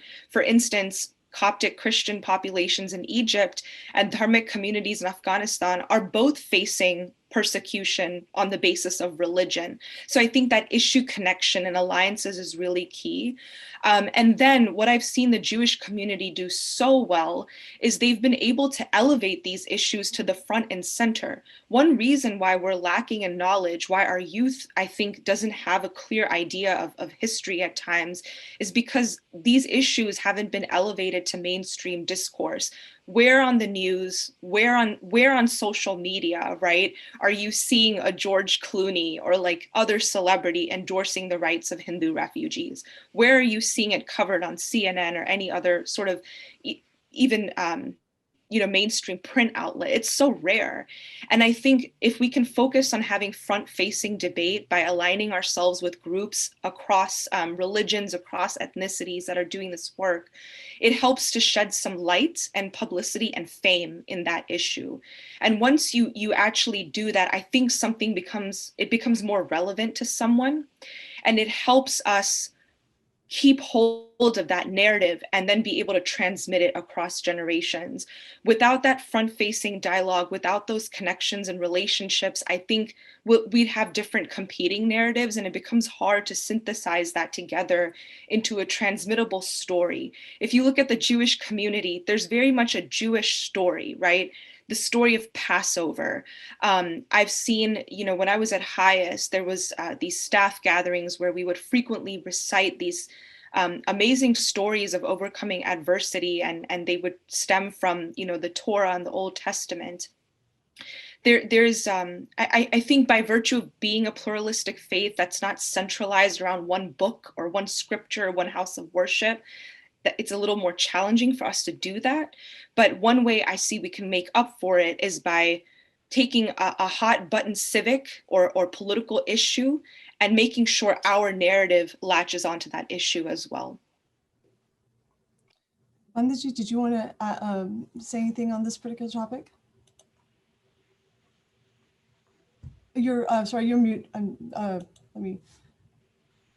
so happy that we are using relationships and comparisons to Judaism. I mean, the history goes back, and I think their history has been made very public because of World War II. But it's interesting to note that if you go back as far back as the Spanish Inquisition of the time of Christopher Columbus, and even before that, the Jewish people persecuted at that time in Europe. And that history is shown in films and in books. If you do European history, you'll read about that. But nowhere on any history books have I seen the history of India where the Mughal invasion ruled India for 1,000 years in any Western context of things. So we are missing the narrative being presented. As Dr. Vedam said, if it is being presented, it is being streamlined to meet certain needs of a certain community or to project something, but it's never to project the reality of what the history and the atrocities that happened in India, that we can tell the story to our children and they can say, oh my God, and how tragic it was. But we have no narrative to really present to them today and say, here's that incident that happened at that date and that time. But I could go back in European history and give you specific times of the persecution of the Jews by different communities and so on and so on. We need that kind of narrative prepared. And I hope that the people like Dr. Vedam and others will get the effort out and make this information available to the public and then get our Bollywood people to make movies relevant to that and declare it to be historic facts. Declare it to be historic facts, not myth. It is a historic fact that these things happen. If we don't do this, then our children will never learn this story. It's not taught in the schools. They're not going to give a special class on Hinduism history. We need to do it ourselves. A quick point, Rakiji. So Panditji, thank you. That is very relevant. But the battle is uphill all the way. I began my talk with 5 frameworks. Those 5 frameworks started with the British, and today it is continued by the Marxists and the Indian government in all its tamasic glory. They continue to uphold these frameworks, these 5 frameworks, and continues. So if 5 people are holding a narrative dearly to their chest, believe me, to wrest it out of them is exceedingly difficult. Each time Indic, emic author, scholar comes and talks about these things, you can guess what is going to happen. There'll be labels of saffron, there'll be labels of Hindutva, Nazi, and all these kind of ideologies slapped around and bandied about carelessly. This is what we see. They do not want to give any space to the emic voice. Merely by pigeonholing you as a Hindutva or as a Nazi or as a fascist or as saffron, they don't have to hear what you're saying. They've immediately tuned you out. The minute you espouse these values, they're tuned you out. You're no longer relevant. Whatever facts you bring to the table is irrelevant because they're upholding Columbia University, University of Chicago, Harvard University, and I don't have to name the professors in these places, and Rutgers University. They're holding up these narratives because they have the adhikara. So it is uphill. That doesn't mean we stop. We continue talking about it in forums like this and trying to awaken people about it. Thank you. Thank you. So the next question, I think our time is actually we're kind of reaching the end. I have 2 other questions I want to make sure I ask to all of you. The first is, in your opinion, how can Hindus in America play a role in Hindu advocacy?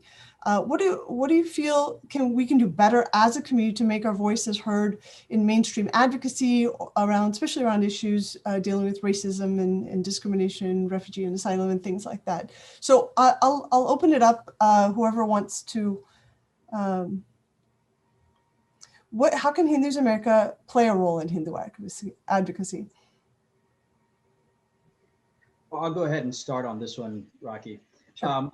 And what I'll contribute to this and contribute to the conversation briefly in the closing minutes is that Hindu Dharma, as I mentioned before, politics can be very influential in American politics. And we have to hold true those values and hold our politicians accountable. We got to get our youth inspired to vote. And we can't just say, okay, well, I'm an American of Indian origin. Do you still espouse those values that have been brought to the table in terms of what's defined you to become the reason why you've decided to run for office? And we can start with that. We can get more youth inspired into our political process. Hindu Dharma can guide our values as American politicians. And I agree with my fellow panelists here. We can learn a lot from the Judeo-Christian values that have been brought in or the persecution thereof that's happened. Look at the Jewish community, and they stand together. They vote as a bloc. They vote for politicians that continue to espouse and inspire their collective values. We're no different. Let's make sure we hold true to that and make sure we hold our politicians accountable to that. And frankly, I haven't seen that in the Samosa caucus, but I want to make sure that our politicians moving forward do espouse those values and continue to inspire our youth. Great, thank you so much, Rick. Panditji? I think it's important that we go back again to our friends, the Jewish community. There's a ton of money that is poured in to keeping the Jewish organization and advocacy happening. In every part of the world where they are, there's community money funding this. Today, what we are doing, we are appealing for funds.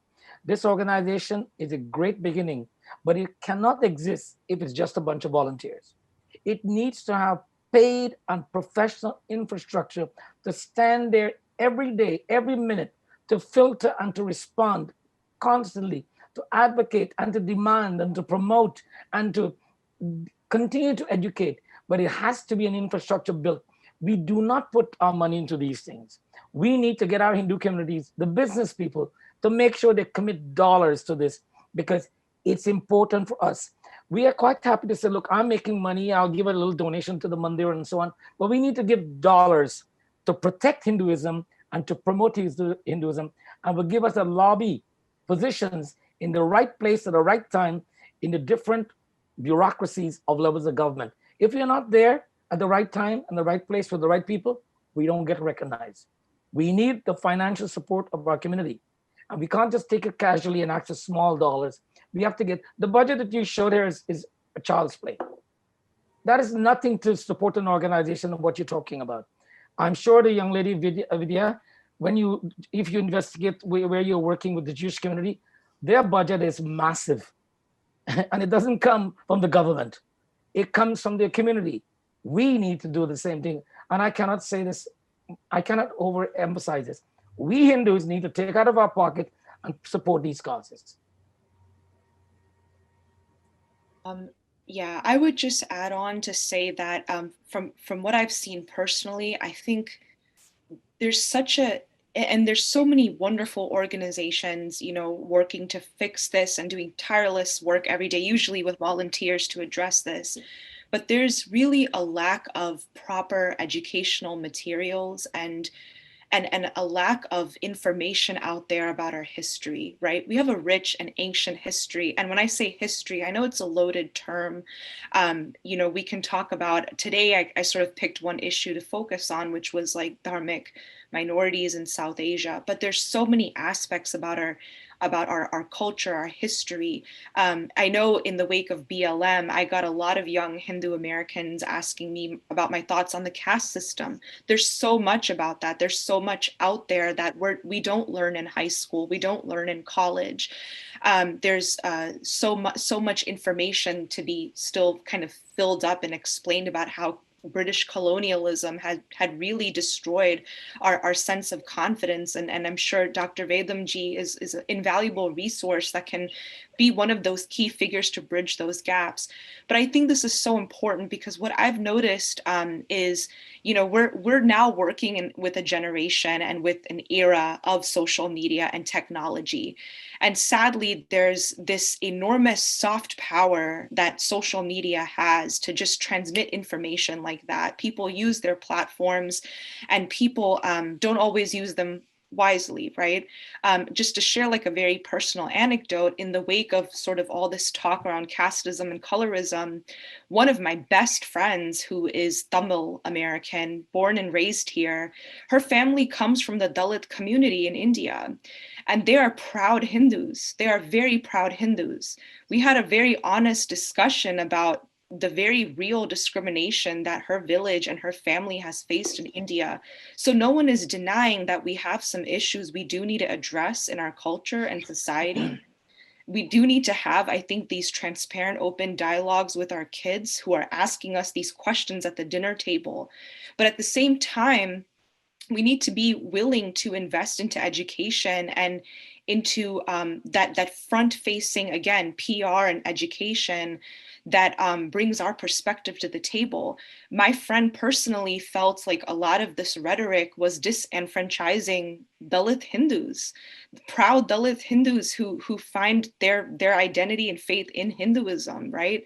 It's a whole nother narrative that is not out there. So I think, I think we need to invest in education. I think there's some wonderful groups out there that, HAF, Kona, we're all aware of them, that put out materials and slide decks and like kits around Diwali and like amazing resources out there. So I'm confident we will get there slowly, but as all of you know, we're just facing a barrage of misinformation. It's almost like on an hourly basis, and it's pretty nefarious. It's in the form of tweets. It's in the form of images and WhatsApp messages. This isn't like the old days where someone published an article and then you had 3 weeks to respond with your own article. So I would say, for me personally speaking, I think education and a way to transmit knowledge of our history, but in an easy to understand way, in a technologically friendly way, is I think a great way to go. You're on mute, Rakiji. Yeah, sorry, Dr. Vilanji, did you have anything to add to Yes, excellent comments made by my co-panelists, so nothing much I can add to what they said. However, I'd like to quickly say there are roles for the individual, roles for the institution, and roles for the government. At the individual level, each of us needs to feel empowered. Today is the age of social media, right? There is YouTube videos, there are Google gives you up so many books. So parents who ask the questions, what do I tell my children, need to go out there and watch the videos of thought leaders, of Swamijis who put their discourses, try to understand what it means to be a Hindu, explain to your children about the history, about the practices and so on. So the individual level, people can learn. People can donate, people can support organizations which are doing a good job, like, for example, Hindu Pact. Go and support these organizations. Enroll your children in Vedanta School, Chinmaya Missions, and so many other things.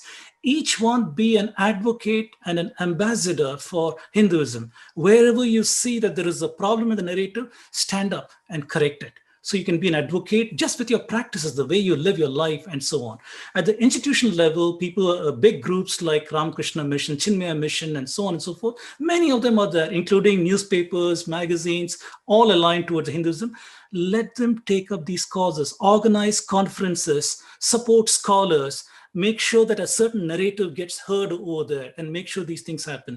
At the government level, now I'm talking about India and maybe tangentially in the United States also. At the Indian level, try to lobby for removing the discriminatory laws. There are so many discriminatory laws against Hindus. So we need to make sure that these discriminatory laws go. And how do we make that happen? Through action committees. If we are able to make these groups in US as well as in India, for that we need money. So let people support the money, institutions, individuals support the money, put the legal teams, and go after the people who make these narratives either institutionalized through networks or other places, or the people who write such bills highlight these people as Hindu-phobic and unfit for public office, and try to make sure that policies get heard. All this needs activism, money. I'm very, very glad that Hindu Pact is out there starting on this journey. So the last question actually is for Rick. Rick, because I mean, it's like we talked about, that it's super impressive that you were the GOP nomination for Senate in New Jersey. What is your experience as a Hindu American running for office? And what is the type of support that you've got from the community? What are your post-election views as a candidate? Sure.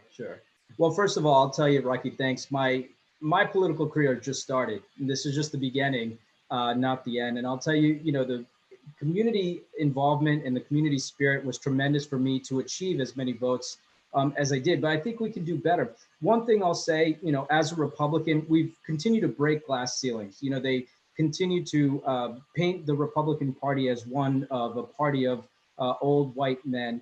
And the truth is, it's an actually very inclusive party that has allowed me to come in without compromising any of my values, any of my belief system, allowed me to bring my children and continue to bring them to temple and advocate and advance our freedoms of religion, which is our First Amendment. And I think that's critical because we need to live and continue to live in a society that respects our constitutional rights and respects our First Amendment and our Bill of Rights. And as a law professor, and that's something that's not only critical and important to me, but it's the foundation of our country and our values. And so while we continue to be this melting pot of immigrants and different religions, America is not an a-religious society. And while they say it's secular, it's built off of the beliefs of multiple different religions. I think we can continue to learn. I think we need to stay authentic. And I think any politician that runs for office needs to continue to stay authentic and true to who they are, how they were raised, and can truly advance the American dream in this country. And so I'll say that if we continue to come together, that's why I'm so excited about Hindu Pact. We are going to be very successful and start with influence from a political position. And I look forward to continuing to drive that dialogue. Thank you so much. Thank you to all of you.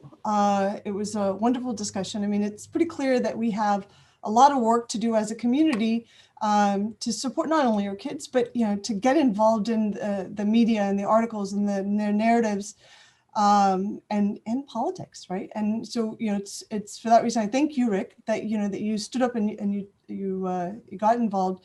In conclusion, I just want to say that in the Bhagavad Gita, upon seeing his loved ones and family on the other side of the battlefield, Arjun tells Lord Krishna that he doesn't want to fight. And as we all know, in the 18 chapters of the Gita, Lord Krishna explains to Arjun that it is his duty to fight for dharma and for righteousness. It is all of our duty to stand up for what is right and just at all times.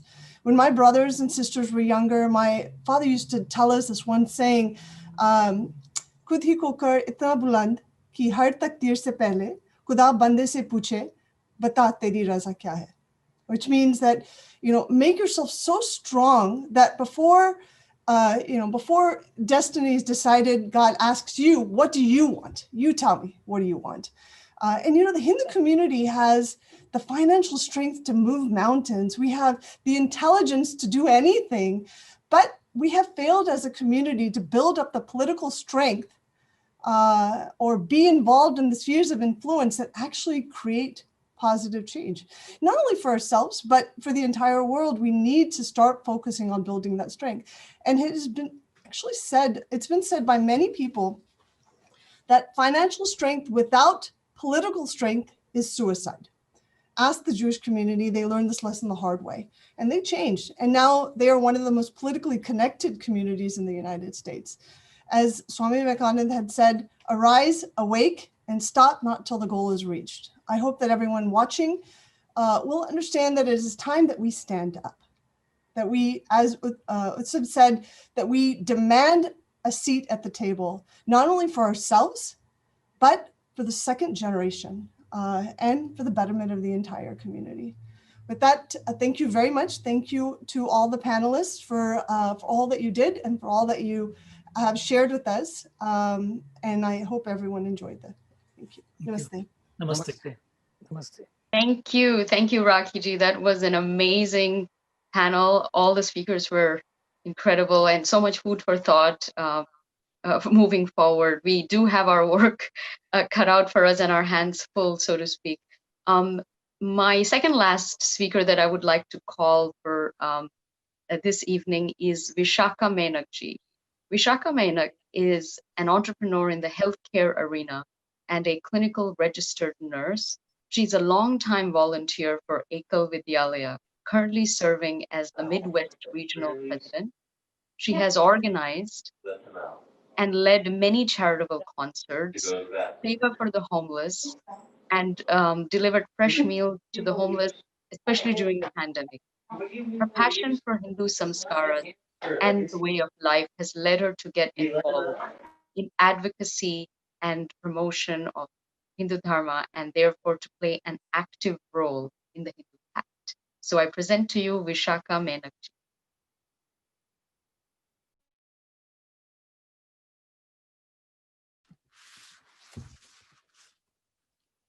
Thank you for that wonderful introduction, Preeti ji. I totally appreciate that.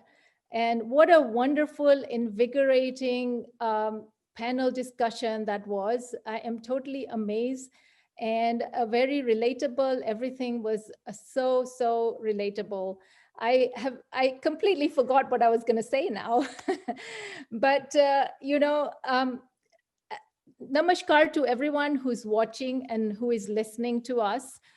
This is our very first own Hindu Pact 2020 Gala for this year.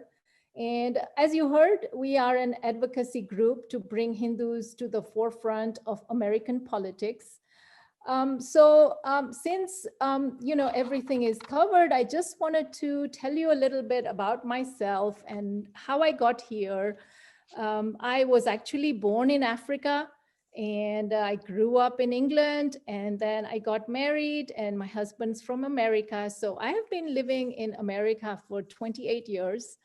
My grandfather migrated to Africa from Bharat, and likewise, my husband's great-grandfather migrated to Africa from Bharat. And I feel we are products of the British colonialism, like some of the panelists were discussing.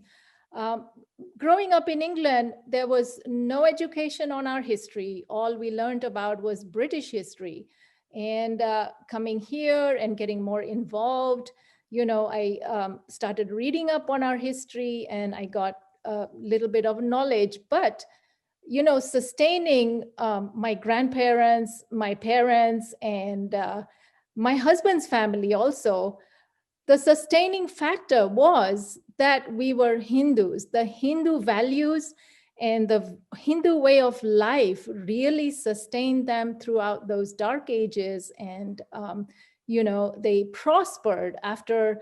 The reason they went there were the British railways. They were building railways and they shipped boatloads of Indian people to Africa to build these railways. So that's how we ended up in Africa.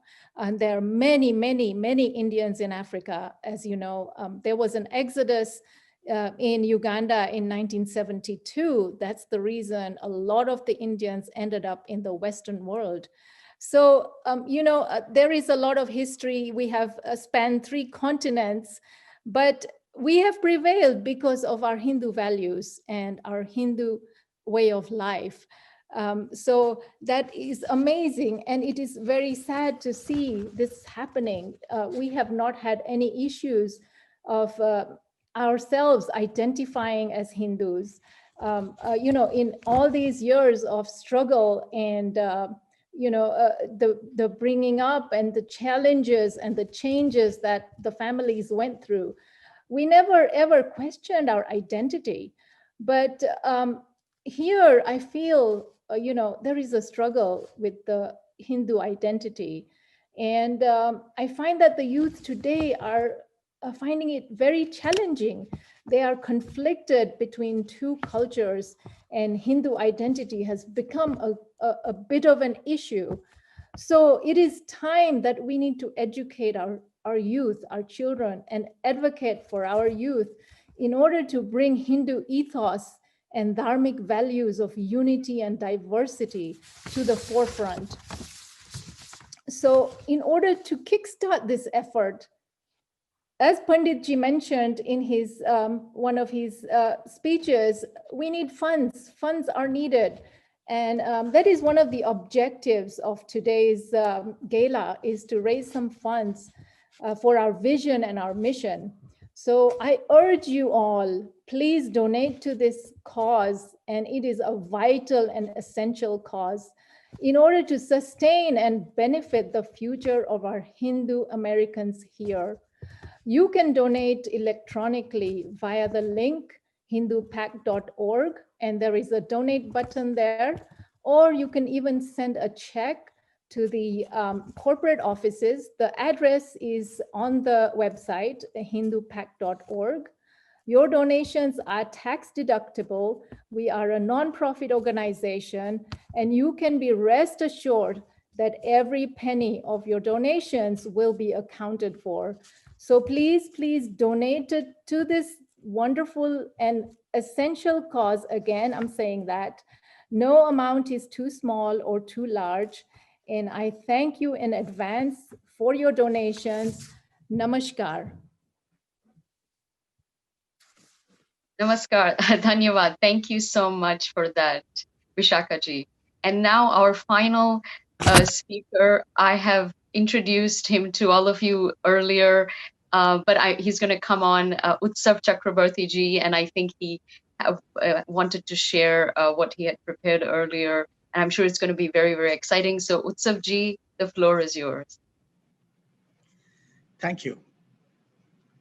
About 6 years ago, I met a 65-year-old Hindu in Dhaka, Bangladesh.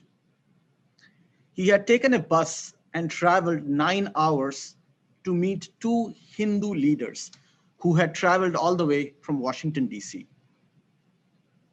And in an hour-long conversation with me, in which he spent half the time weeping, he described what the Hindu community, 20 million in numbers, in Bangladesh is going through and has gone through in the last 70 years. That's when I came to realize the magnitude and the weight of responsibility that rests upon the American Hindus like ourselves. And here I echo Vindhya, who also described a similar anecdote from her life experience. American Hindus, a community that claims to be the wealthiest and the most educated of the minority communities in this great country. A community that takes pride in counting its technocrats and Fortune 500 CEOs. A community that rules the spelling bees and the Ivy League robotic clubs. Yet, also a community that punches way, way below its weight when it comes to its voice being heard in the corridors of power and politics. Despite having our CEOs in Google and Microsoft and whatnot, the 6 million Hindu Americans could not get either of the presidential candidates to have one web page dedicated to addressing the issues of the community in this presidential election. Every other major religion had a web page. While we rightly take pride, and this was mentioned in the beginning of the event today, in the roles of icons like Swami Vivekananda and Henry David Thoreau, in influencing American innovation and its legacy of civil disobedience, a century and some later, the American Hindu neither has a voice in the public square nor a seat at the table of power. Our leaders who do have a seat at the table of power, and you know who they are, have been compromised. They have been compromised by other better organized identity groups. These groups have used intersectional envelopment to completely digest the Hindu under the South Asian, brown, people of color, or some other such identity, what have you. Now, that is not where the problem is. In fact, intersectionality is the way of the future in a world of competing agendas and deconstructed identities. The problem lies in the fact that the Hindu is now the shared target of this intersectional agenda peddlers. A low-hanging punching bag, if I can say so. And that is not the worst part. Steadily and in an organized manner, it is your children who are being conditioned to do the punching. So tonight, we have only one reason to be here, to make sure that Hindu Pact is empowered to change this untenable status quo. As mentioned earlier by many of our speakers, Hindu Pact plans to fulfill a critical role in providing the research and the advocacy platform to cover a big portion of the ideological spectrum in the American political mind space. This space has so far been unreachable to the Hindu community because there are many other groups which are occupying certain other ideological mind spaces. Hindu Pact will ensure that your children and their children and their children have a voice in the public square as Hindus. Hindu Pact hopes to see a seat at the table of power for you, not just for your children, not just for the Hindus of America, but for that 65-year-old Bangladeshi Hindu and millions of other Hindus like him from Pakistan, from Malaysia, from Nepal, from Indonesia, the Caribbeans, the African continent, and of course from India as well, who carry the same hope that this 65-year-old man carried with him when he met me in Dhaka. Because if we Hindus do not have a seat at this table of power, rest assured, we will be on their menu. Thank you. Thank you so much, Utsavji. Before I conclude, I just want to thank our media partners once again. They are Diya TV, diyaTVUSA.com, Tag TV, tagtv.info, and Bharat FM, bharatfm.com. I hope you've had an amazing evening full of discussion and discourse, and you come away inspired. As we can see, there is so much work to be done, but I think this is the first step that we have taken this evening, and it's so important to keep going. We are such a rich and educated community, and I think it's time for us to step up and really put our money where our mouth is, and truly make our voices heard. It's incredibly important before it's too late. So thank you again for tuning in. Please go to the link and donate. Donate from also donate your time, energy, resources, spread awareness. It all counts, it all helps. This all of this affects you whether you think it does or not. So I'm honored to host this evening for you all. Thank you to all the panelists, to the moderator, to Dr. J, to Ajay ji, and VHPA and Hindu Pact. So hope you had a wonderful evening. We will leave you with some amazing music to close out the night. But please, we love to hear from you, and we'll join you on all our social media portals and the Hindu Lounge and many initiatives and shows that we have organized for you.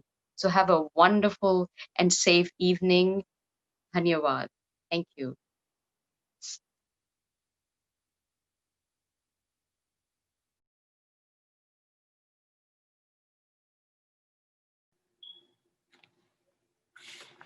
So I'll present few songs.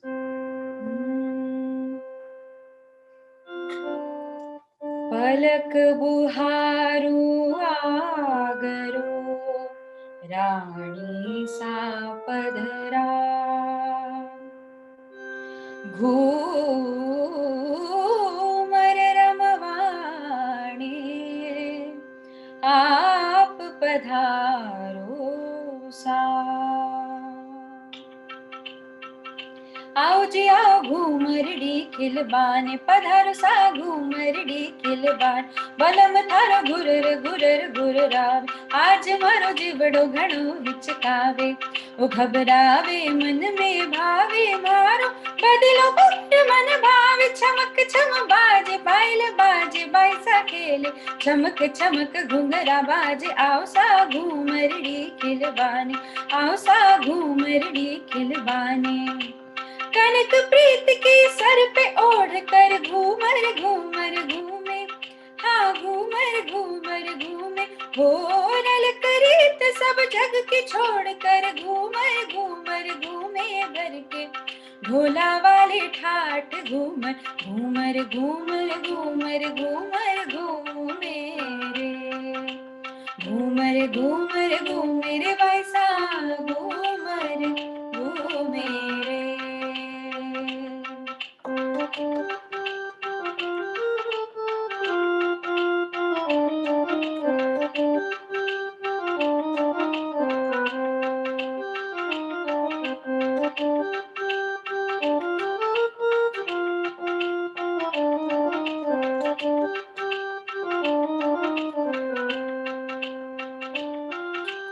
हमारे एहसासों की रौनक है हमारी दीवाली मन महल की सारी दीवारें सारे रंग रंग वाली थारे एहसासों की रौनक है हमारी दीवाली मन महल की सारी दीवारें थारे रंग रंग वाली पाके थारा साया तन है जगमगाया तारों भरी हो गई हमारी सारी काली रात भर के ढोला वाले ठाट घूमर घूमर घूमर घूमर घूमर घूमे रे घूमर घूमर घूमे रे वैसा घूमर घूमे रे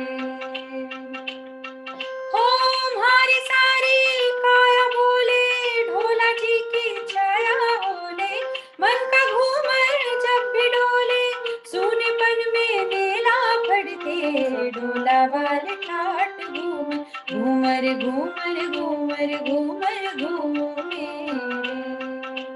घूमर घूमर घूमे रे वैसा घूमर घूमे रे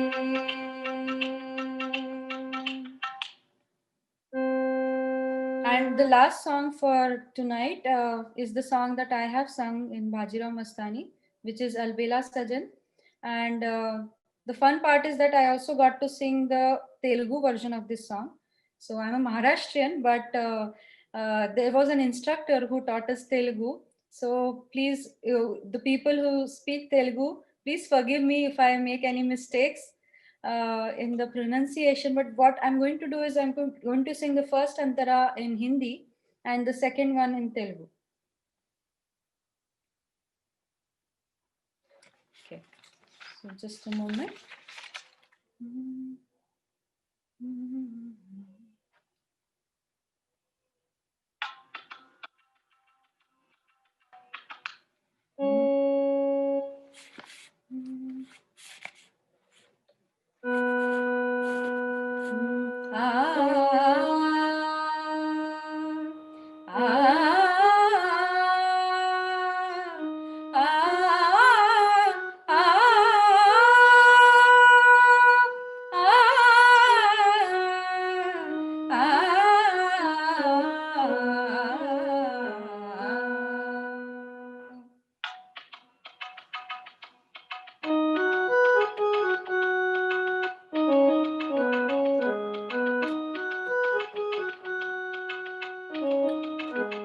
अलबेला सजन आयोरी अलबेला सजन आयोरी मोरा अति मन सुख आयोरी अलबेला सजन आयोरी मोरा अति मन सुख आयोरी अलबेला सजन आयोरी अलबेला सजन आयोरी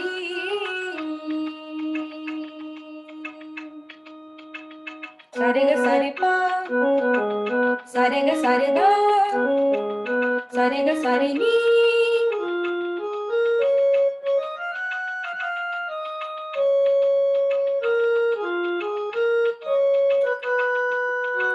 चौक पुराओ मंगल गाओ चौक पुराओ मंगल गाओ अति मन सुख पायोरी अलबेला सजन आयोरी मोरा अति मन सुख पायोरी अलबेला सजन आयोरी अलबेला सजन आयोरी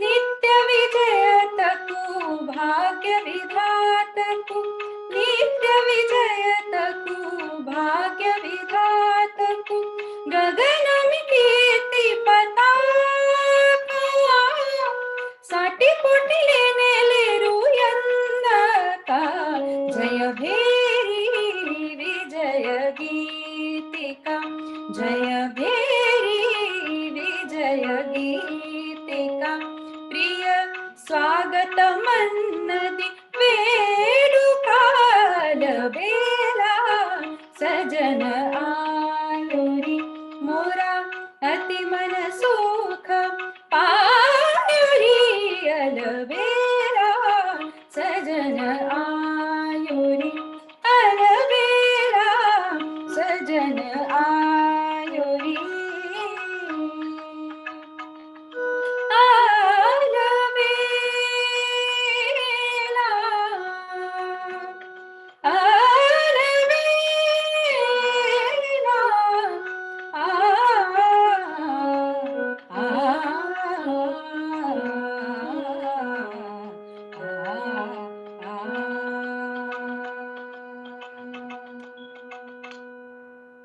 धन्यवाद thank you so much Hindu pact and Vishwa Hindu परिषद बहुत बहुत धन्यवाद Thank you. Namaste. Subscribe Tag TV YouTube channel and press the notification button.